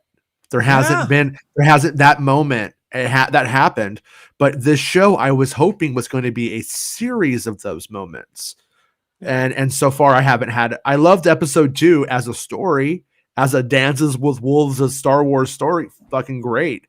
But as a Boba Fett thing, not like so much. And that's what I was asking at the top of the show, Johnny. I mean, I do agree with you to the extent of when you make a show about a bounty hunter who's not a bounty hunter anymore. It needs to be about that, though, at the same time, and it's not about that. It's about him. It's about him wanting to be a crime lord, not about the fact that he doesn't want to be a bounty hunter anymore. It's just not about it. It's that's what I find a bit strange so far, and that's where I'm hoping that at the final, that as we go on, we have the moment where, like, why did this need to exist for the character, and that has been created, and we're just not there yet. I'm putting my faith in them and hoping that's the case. But if it's not, at the end of it, it just becomes, oh, well, Boba Fett's kind of boring. He kind of sucks, right? I mean, at least that's my take, anyways. like listen, Rob, I agree that there's a depth story to tell there, like with blowing the lid off with episode 2 and the Clone Wars and an entire galactic army being copies of him and whatnot. I agree with that. It's just they're trying to give him depth right now, and they're not touching on any of those things, and it's just falling flat. Yeah. Yeah, execution's poor. And we haven't seen the Boba Fett in this series that we saw in Mandalorian, which I've been personally, saying since day one. I thought about it last night though, and it is funny when we got the ending to Mando and Boba kills, like one scene kills Bib Fortuna and takes the throne, right? Everyone was like, "That's the King Conan moment." In my head, I'm like, this feels a lot like To Be Continued at the end of Back to the Future. Like they threw something in, and then now when we see. Like last night when you were like, "Hey, it's the Back to the Future 2 biker gang," I'm like, "Oh shit, we are doing like Back to the Future 2, right?" Like, before the show started, and I know. Sorry, go ahead. Sorry, I was gonna say I know Jason loves Back to the Future 2, so I'm not trying to shit on it. But what did we learn? That movie was made for the creators. Having listened to Bob Gale talk quite a bit about the creation, Back to the Future 2 was made so that they could get to Back to the Future 3, which was the Western. Because whatever they initially wanted to do with Back to the Future 2, which dealt with George McFly in the 60s, they couldn't do that because of their contract dispute with Crispin Glover. So whatever they did in 2 was made as a bridge to get them to the Western, which was the one that they were excited to make. They were excited and to then make they were Western. burned out and it wasn't as good. That's fair life. Enough. That's fair life. enough. Yeah, Fair enough, and but that's why those sequels are conflicting. Well, my take is this though, is like if we decide that we're gonna do a story and we're gonna make them let's make them like punk mods, let's kind of play in that kind of counterculture kind of idea, and we're gonna make them look a little bit like Back to the Future-ish, and and stuff like that. If you're gonna go there, Back to the Future fucking shows you if you're going to go there, you need to have fun with it. And they went there and didn't have fun with it. They didn't like there. It should have been, if it was over, like that point where he like has his robot hand come out and starts to like do that I think it has like I don't know, like a space pounder. I don't know what you call that thing, but we needed a ton of that. We needed to see the cybernetics being fucking over the top hilarious. Boba Fett's a gadget guy. Let's not forget that. Boba Fett's been implied as the Inspector Gadget of Star Wars throughout the years. What's that thing do? What's that do? We didn't see any shit. We didn't know anything at all about any of that, about what any of it was gonna be, right? And when we finally get there and he hires that gang, they don't do anything. They're not a bunch of Inspector Gadgets. Yeah. And then that's where I'm like, and I also wanted to say before I forget, I agree with you and Hell Satan. Go on. Star Wars Satan? We got to have Star Wars Satan and Star Wars Santa on the same shit. show. Like religious debate. Power hour. God is dead and the Force is a farce. Discuss. And we just turn it off, walk away. Both are dressed in red, but one lives in the snow and the other lives in fire, right? It's the greatest. Yeah, again, this is one of the things where like, the Vespas could have worked had maybe Taika Waititi had put him in the show, right? Like it just depends on who creates it.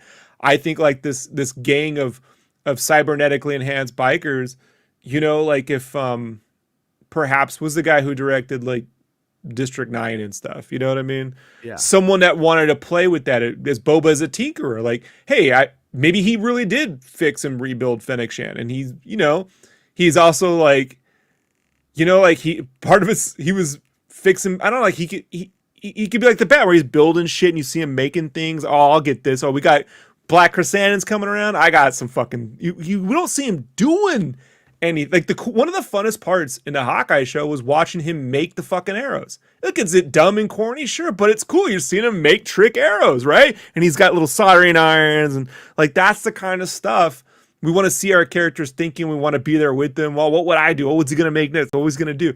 And it's just like walking down a street with your Billy Badass pose. Man, this is like it's got to stop, dude. It's like. that goes so. It reminds me of I call it the Tron walk. You ever watch Tron Legacy?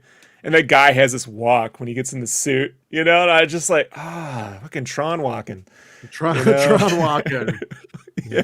Tron walking. Yeah. No, because there's nothing behind it. It's just the badass actor walk, It's like, but I do see the element of potential, of possibilities in that gang becoming and really extrapolating upon that idea that Boba is that guy. And you know what I mean? A bag of tricks on the suit, and they become that exemplified in his little army, and it grows from there, and it could be fun. But the opening episode, I mean, I actually dig the gang. Personally, I actually do like it. But I don't think they sold it right. And the fact that if they didn't sell it right in the opening makes me a little bit fearful that if they're not gonna see it through.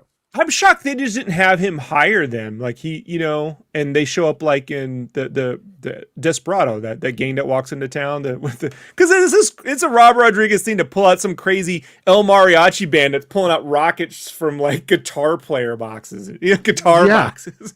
Yeah. But it's over the top, but it works. And it's like, it's not over the top enough. You know what I mean? And they're supposed to be living and hanging out on a planet that don't look like that. It's just so fucking weird, man. Like when when Marty McFly goes to confront Griff, and then they do the callback, but now Griff is has load lifting legs, and he goes like it gets bigger. Mm-hmm. That should have happened during the Wookiee fight. The Wookiee should have been like, and then the little guy, and he goes, and then, oh shit, you guys got Robo, go gadget legs. Yeah. And he should have started kicking them in the balls and shit. And then, but then the Wookiee tears them in half. Yeah. Like it would escalation, sequence-driven gameplay. With this, good news, bad news during the fight. There's not enough good news, bad news during the fight, and it's just generic things happening, and I'm baffled by it. Given also, who's behind the camera. A crime lord move could have been, instead of just paying back your debt, I'll take care of this guy for you, but you're in my pocket now. You got to do stuff for me. You got to go be my little minions. Instead of just, how much you owe? I'm the daimyo. I have to say, Dave, I think you're right. If he was established, like once he's established, he sends those. Whoa. All right. Welcome to the show. Top of the hour, everybody.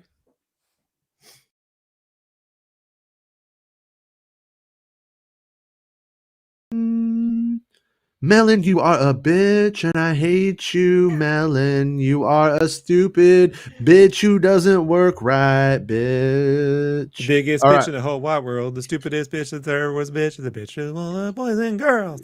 Yeah. DMCA.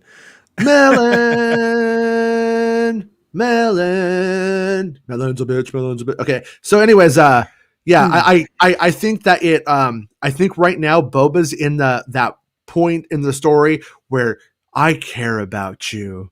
I care about your financial troubles. He's essentially canvassing as a politician. He's going around and he's the guy on the ground. It's canvassing. My favorite part of Star Wars. Right.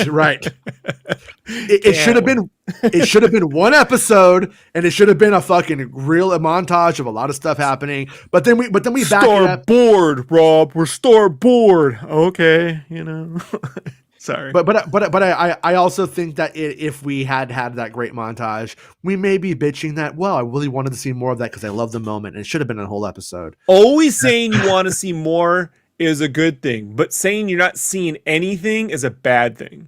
Yeah. Right? Like, I'm not seeing enough. Like, what is this? Like, wanting more of pizza is great. Saying there wasn't enough pizza in the box is a bad idea. Yeah. I love pizza.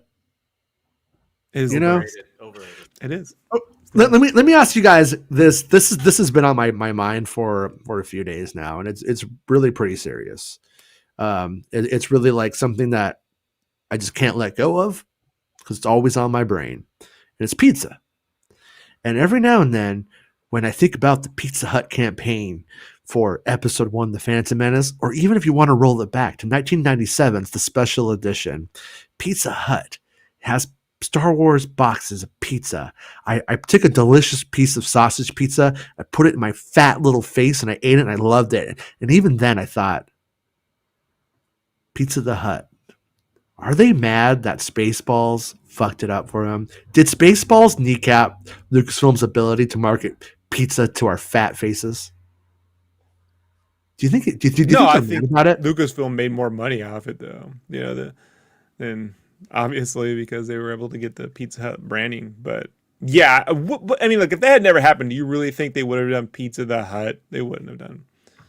Maybe the slogan would have been, "Hey, Pizza the Hut." Right? Go Pizza the Hut right now. 1-800 fucking blah blah blah blah blah blah blah. Right?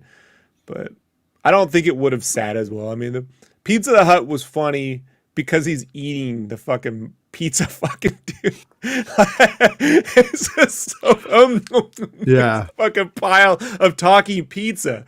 Like it's nightmarish and it makes me hungry. I've never seen anything like it. I've never wanted to eat a David Cronenberg monster before, you know? Like, Yeah, I would probably taste him. I probably would taste him. he ate himself to good. death. He's so tasty, he ate himself to death. Yeah. It's like, that tastes so good. It's disgusting. Yeah, so supposedly the only thing that George Lucas told Spaceballs was, "You have my blessing." I think they even did the effects. Island might have even done the effects, but you just can't make action figures because that might be confusing.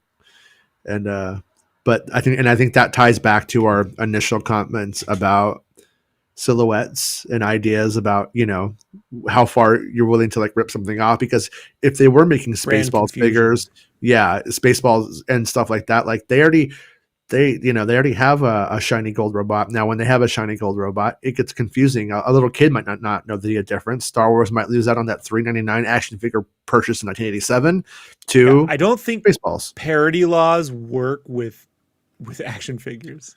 You know what I'm saying? No. This was just creatives actually being respectful of one another. Not it was like but I'm legally. pretty certain if they Legally, he went could to have done it. court. Yeah. Yeah, it's hard to say because like there was the case with someone made an OJ book that looked like Dr. Seuss, right? And the ruling on that was that they weren't saying anything about Dr. Seuss, right? They were just using the Dr. Seuss look to sell their OJ books. So there was brand confusion now. Now Spaceballs would be a parody, but in order for it to be a parody, man, it'd have to really spoof. I mean, has any spoof? Did Robin Hood Prince of Thieves? No, I mean, what bigger spoof movie was made than Spaceballs? Like, is there anything like it?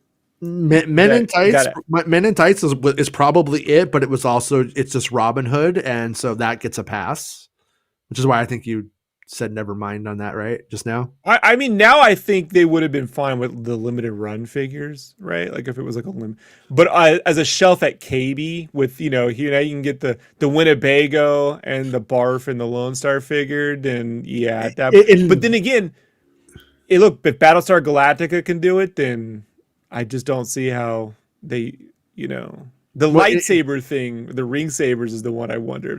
The Darth helmet, I think. Well, by the way, we can do a whole episode on Battlestar Galactica one day if you guys want to. I have like all of that stuff written out. But I think like in 2022, you would have Spaceballs figures in the adult section of Target, that little dumb back thing and there would be no confusion. No one would give a shit. It would be fine. But next to Star Wars, across from Star Wars in a kid's aisle, then I get it. And in 1987, there was no adult section for no adult toy sections. I remember my dad got so mad at me in the 5th grade. He's like, "When are you going to stop with these toys thing?" And I looked at him like, "When are you going to stop fucking watching football? I mean, you played football in high school. When are you getting over that too?" And he was like, Fair enough. I was like, Chargers are never going to win, Dad. They're never going to win, Dad. Well, I mean, if all I had to do was get a fucking cowboy hat, grow a big mustache, and drive a Camaro, and I could just be giving mustache rides all day like their generation, I wouldn't be involved with all this stupid shit. I'd be living it up. But for some reason, that ended. I don't know why. Maybe it never existed. I'd always be playing with toys. I'd have to move to Japan to get the good ones if we didn't have them. Yeah, I love toys. By the way, my Razor Crest is shipping finally. They got it. Jesse wasn't able to steal all the Razor Crests down in Long Beach. He tried, but are you going to open it up and stuff? Yeah, do an ASMR unboxing. yes. Do you want to do it on the show? You can if you want to. If you don't want to, no worries. Yeah, we could. Yeah, that'd be a great way to. Yeah, we can do that on the show. Yeah, I wouldn't mind going through it and seeing what you think about it and all that shit. Because I didn't buy one, and I once I had kids, I'm just never going to be able to justify a several $100 purchase on a Star Wars toy unless like we all want it. $340, but whatever. Yeah. But I mean, add up all the money you've spent in Fortnite skins, though. Like microtransactions, physical fucking toy, never going away. Can't delete it off a server. So you forget, friend. How many toys do you have from your childhood? Probably 0. Now you just opened up some you're going to feel fucking bad about fucking juice, all right? The reason why I don't have my childhood toys is because about a month before my mom abandoned me, she made me bring the toys into a room one by one and she destroyed them with a hammer. What? Like, yeah, because her boyfriend hit her and I called him a fuckface or something and we had to punish Rob, so that's way to go, Jason. Scarring, my friend. Thanks for bringing it up. Yeah, no, I have not as purposely dangerous. My thing is that my mom is just one of those weird. I wouldn't call her a drifter because that makes it sound like she just lives on the streets, but she never lives in the same place for too long, man. She just is always going around, and she said, "Come out and stay with me for the summer." So I go out and stay with her, and of course, I bring my Darth Vader collector case with Star Wars action figures and a couple of the weapons I had left. And we go out there, and then I go home with my dad for the weekend. Supposed to go back. Well, guess what? It doesn't happen. Figures lost. All the figures lost. Oh, no. But it was continually a game of that with her. You know what I mean? You go to your mom's house. She doesn't live there in 2 weeks. She doesn't live there in a month. And then, you've lost all your shit. Bye. But yeah. So, mom sounds fun, Rob. I went to therapy, folks. I'm through it. Okay. Yeah. I did get help. Like it works, but yeah, it's funny. It's like, yeah, well, that's why I don't have my toys. Wish I did. Yeah. I don't have mine for mine isn't, most people's story is, I went to college, or I went to the army, or I went to Denny's, and my mom sold them at a garage sale while I wasn't looking. It's usually the mom's fault. It happened to a lot of people, though. Like, I mean, our moms were the garage sale generation. Yeah, like they were like. So the minute you were at the house, it was like, they selling my shit. I always took my favorite toy with me to someone's house just in case my mom would garage sale my things. She didn't. But I was worried because that happened to friends. So my favorite toy always went with me just in case. So when you were a kid and then like mom takes off, are you like, is there a part of you that's like, I hate this because it's my mom and I feel that separation anxiety, but another part of you is like, bye crazy, I know this is better for me. Did you ever have that? I had that a lot of times. Well, it was weird because she would call and pretend to be someone else to talk to my father. Put on a weird voice. So, yeah. So this is about the time I started writing my own scripts and being real creative, Yeah. and having the weird dreams I've talked to you about on the UFO show, which I won't get into here, Yeah. So, yeah. But, yeah, I mean, like, I learned what loss was. I mean, there was an uncontrollable crying phase. And I did poorly at school with not in grades, but socially. I was an A personality kid, like ran with the cool, popular people. And then when that happened, they were being nice to me. And I remember I got mad because I lost a pencil and I yelled at someone when they were trying to help. And that person happened to be the most popular girl in school. And that person made certain I was not I was the least popular person. Like I made just a series of bad decisions, Sure. So it happens. Yeah. Yeah, I had the fun while we're talking about weird childhood stuff. Yeah, I had the weird thing this week of my dad randomly started complaining about my mom fucking some dude down the street, and that was why they got divorced. He's like, yeah, she was fucking the drug dealer down the street. Is what he said. And then I finally had enough of it though, and he said it in front of my kids too, which is not really what I wanted him to do. No. But I was like, yeah, but then you went on vacation and left me with them. He's all, no, that didn't happen. Oh, yes, it did, sir. It did happen. And then here's what happens. My mom and her boyfriend named Steve Gailey. Fuck you, Steve Gailey, by the way. If you're watching this, you're not, but fuck you. They go out and they're gone for like 5 days. And I'm just in this house, his house, with these other fucking druggy people.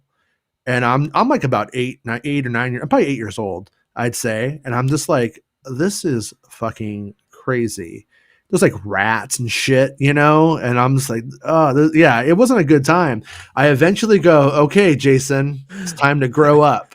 And I got my stuff, put it in my backpack, and I just jumped out the window and left. And then I go home to my house, break into my own house. I had a butter knife hidden in the backyard that I used for digging in the dirt with action figures. I put that in the door. It's a weapon of last resort. The spork. I put the butter knife. I put the butter knife into my back door. I push it. Red Dawn in his backyard. Yeah, it fucking opens up. Yeah. I actually do remember taking that butter knife around and going, I'll cut you. I would just stab the dirt. I would stab it. Take that, Mother Nature.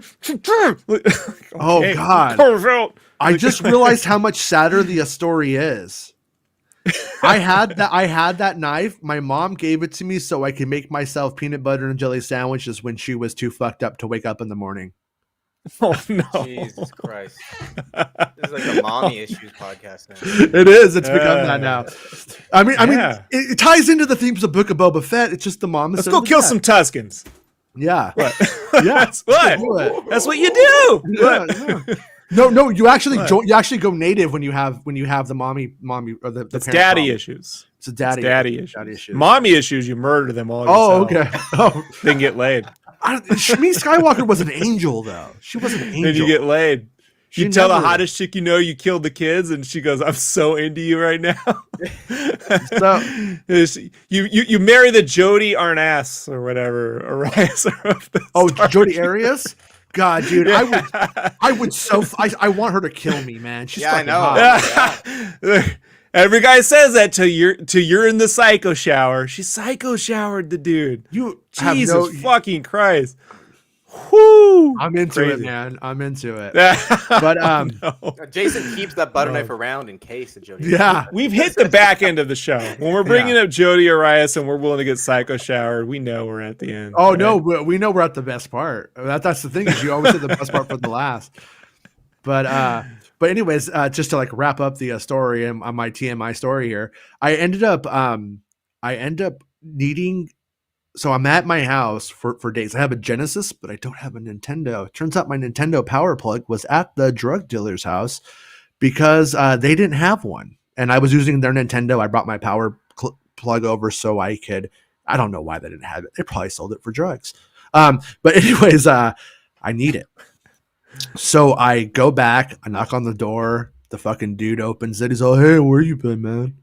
I'm like, I need to get my Nintendo plug. And they're like, yeah, where'd you go? You're not supposed to leave, I don't think. Your mom, they might be back, I don't know. And I'm like, look, I'm with my grandparents now. I just need it. I just said that. I made it up. I actually left a message for my grandparents though. I was like, I need you guys to come get me. And so my dad's like driving across the country. I have no way of talking to him. And there's no cell phones back then. And so he gives me the plug, and as I am walking out, my mom pulls up with her boyfriend and fucking tears, just like fucking Courtney Love in 1994, with fucking mascara running down her face. I'm like, what's wrong? And she's like, he wanted to. We were staying in a motel, and they wanted to swap girlfriends, and I said no, and I'm breaking up with them. Yeah, you're like, I just want to play. I'm 8. I'm 8 years old, and so I'm confused about the caravan of courage. I don't need this too. yeah. So I just fucking I just left. And my grandparents were also on vacation. It was like a perfect storm of that. But then my grandparents had come home, got the message, came and got me, and I was like, so it worked out, you know. But yeah, 80s parents, not the best. And now they are the boomers who are voting Donald Trump in the office. This is their legacy. I got a message from my mom though a couple of weeks ago on Facebook. I block her routinely, but I got a message from her and it said, "Still not vaccinated, still haven't got COVID. I'm doing it." And I was just like, watch, now you're gonna get the COVID warning at the bottom of the yeah. Yeah, because the algorithm has no frame of reference for context, right? Like Eric, Jodi Arias is the only murderer's butthole I want to see on the internet. Let's just get that part straight. Oh, did Star Wars Santa talk about Mel's Diner? Because boom, baby! Oh, what? Kiss my grits! Kiss my grits! I am always ready for Alice. This is a show I watch with my mom all the time because, you know, the mom and the kid. She's like, "That's us," and I was I was supposed to be born in Phoenix. That's where they had moved. So this is the show. Yeah, I used to watch that with my mom as well, and she also was a waitress when she had jobs, and I used to sit in the diner there, and creepy old men would give me money to buy Star Wars toys because they wanted to get on my mom's good side. True story. Weird Santa bit to Alice. As a kid, I used to think the lyrics were making a list, checking it twice, gonna find out who's naughty or not. It's like the same. It's the same rhythmic, like it's the same syllable breakup. Yeah, it's the same little bit. But I used to, as a kid, get it confused. And now I will always associate Star Wars Santa with Alice. Yeah, it was a good show. It was a good show. I do remember. Literally around this time, everything's connected. Around this time, I'm staying with my grandparents a lot because parents aren't great. And while I am there, I remember the National Enquirer that Mel killed himself. And that was all over the National Enquirer at the time. My grandma used to read that shit. I forgot about that. Yeah, it was wild. I learned it in the National Enquirer while taking a dump at about 9 years old. Oh, the memories. It was a good. I do miss those times. You go to grandma's house, she has National Enquirer. You're like, oh, what are we going to read today? Popular Mechanics? How interested were you in Boba episode 3? You're like, I was taking a dump. I learned about Mel killing himself. That's the show. Like, well, that's how we felt. Like, you know, that's where the conversation goes. You know, can't wait for Knights of Ren, a Star Wars. What if they had? Here's would have been the clever move: a Star Wars series. That would have been that would have been the clever, like, is it real? Are they bringing that back? Or like that would have been the little trick they could have done to throw everyone off. Oh, also they don't tend to make video games into movies. Keep your prequel jokes to yourselves, assholes. But they wouldn't really that look like a video game and they wouldn't have done it. That's the one thing I wanted to say at the top of the show. So if you sit here the whole time, you got my whole argument. The Knights of Ren and Stimpy is the cartoon I do want. Actually, I've been wanting that since day one. You have no fucking idea, right? I'm like, you don't need Chris Falusi. You just get Bob Camp and all these cats back. They can do it. It would have been the great little spoof one-off. Look, if the Nickelodeon of the 90s had existed, we'd have gotten that Star Wars spoof Ren and Stimpy, you know, one direct-to-video, like one-off by now. That would be great. But the visual effects, I mean, all the ship stuff and the city stuff, it's movie quality on the Boba show. Like, you can't argue about that. I mean, the Starliner cruiser shot showing up too. It's better than anything in the prequel. I mean, it's super fucking good. They put the money into that. It's to watch the Pikes sort of like, I don't know, casually walk off the ship. Like, it's like they should have been ready to do, you know what I mean? Like, we're here, but it's like this. Oh, how you doing, man? Oh no, I'm gonna get fucking laid here, and I gotta take a piss. Like, it's just like it's, you know, it's so casual. Did they come off a commercial vessel? Like, was that like a public transport? It's a galactic. They said liner, but I just assume that's a galactic cruise ship. It's not. What? We saw it. It's different. They probably had a good time on that ship. I can't believe that whole experience was $6,000. We should put the R on that. I do know I do know that like I know people who played. I know a lot of people actually who played Stormtroopers throughout the eras now, but specifically First Order Stormtroopers. And when you're not in the military, turns out you don't know how to march, and you have people who are get the roles of Stormtroopers for various reasons, their size and all that stuff. They have a hard time marching. So I could definitely see how the concept art showed them all marching off like they were an army of criminals. But when they got down to it, getting those guys to march, it wasn't going to happen. Believe me when I tell you that in episode 9. I'm gonna be honest though, having gone through the experience of being a guy who can't march and everyone learns how to march and going through a march off, it really isn't more than a week worth of like practice. And they're we're not going talking to do about that on a TV show for but extras. that's what's weird. But it's weird. It's just weird because in that case you could just say, hey, any 501st know how to march? Anyone have marching experience? There gotta be, you know what I mean, stunt people that know how to fall in line and you know, like it's not that hard. Like you just everyone on your left and then, you know, I follow. I get what you're saying. It's not complex. I am telling you that people marching in suits who do not know how to march is not as cost effective as you think. All them kids in Cobra Kai learned to do karate. Like how like little kids doing side moves and shit. I'm like, look at that. I'm not saying they're genius, but they're doing them. But we're. I mean, it's like. I mean, could Lucasfilm hire a marching regiment who all they do are the marching scenes in the Star Wars show? Sure. Couldn't they just get veterans to do it? Like, don't they have bands at Disneyland that can do this? Like they could just bring in the Disneyland crew, put them in some costumes, and walk them. Just they'd be like, we're all individuals. They would start doing this, and they're not supposed to do that. It turns into the Mac and Me moment, right? They flip around. Like, if there's ever a video of me going fucking full Karen on like public freakouts on Reddit, it's gonna be when I'm taking my kids. We're at Disneyland. I don't really want to be there. And then I'm like, we gotta go, or it's time to go. And then we hit that fucking parade, and we're all individual, and they're just like doing their dance. I'm just like, oh, shut the fuck up! Shut the fuck up! I don't want to see. I hate those parades. I hate the parades.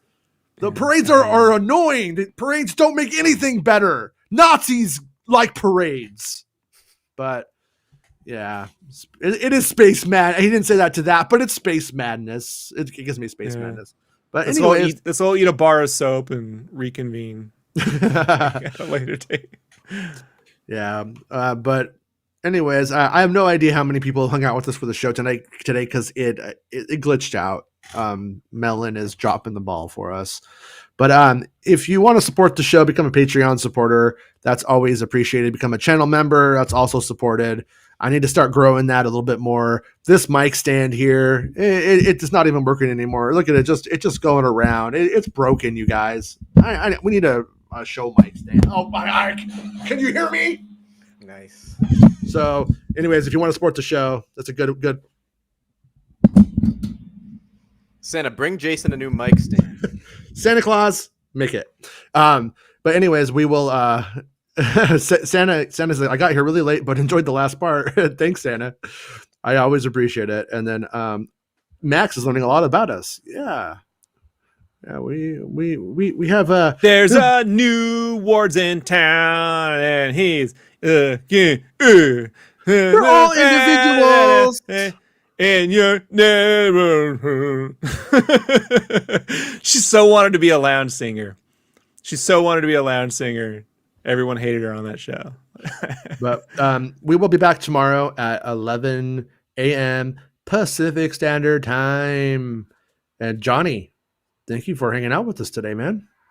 Always. It's always good to have you and to let you make Rob mad and Rob to abuse you with his very harsh language. I mean, I'm sorry, dude. I'm sorry that Rob was so mean to you today. I know. But I love you, dude. I think you're cool, and I'm just, I'm always here for you when Rob is an a-hole. Just want you to know that. I actually have a divisive take. Rob's not an asshole. What? What? You mean I love hanging out with him every day because he's I thought he was Got an a asshole. soft centery core. Rob's not an asshole. He's an a-hole. It's totally different. Thank you, Johnny Marquand. I mean, but Rob, I will tell you, my love for Jodi Arias's butthole. If you were an a-hole, I probably wouldn't hate you either. You know, I had to bring this up. I knew you just love psychotic women. You can't help yourself. I was dating. I learned about Jodi Arias from a woman I was dating who looked like Jodi Arias, and the whole time I was just like, man, Jodi Arias is hot, and she wasn't appreciating it, and I was just like, oh, she is. She kind of nothing's worth being psychoed in the shower, my friend. I'm sorry, I can't do it. Can't. I could have changed her. I could have changed her. Said every woman about a bad dude, right? Every woman thinks they could fix the complicated guy, right? You can't fix it. It ain't broken. Agrees. You keep thinking there's something broken. She's designed that way. She was made that way, drawn that way. So what's what you got? Thank you for becoming a channel member, Mr. Maximus. Much now, when you call me an a-hole, you get the badge, and that's what's important. I look for the badge. So we will probably be doing the UFO show again soon. It's pretty cool stuff out there. We should call it making shit up. Like, you know, like what? Because we don't know. Are we telling the truth? Or I don't know if we're looking at real stuff or not. You know, nobody does. I mean, but I do know that today's video about the Knights of Ren was real. But we'll see everyone tomorrow, and so make sure you watch Rob do his sketchy stuff at Sketchcraft. It's a good time. He is. Follow me on Instagram, everybody. Now follow Johnny on Instagram, and if you need a guitar, are you openly taking students for guitar lessons right now? Yeah.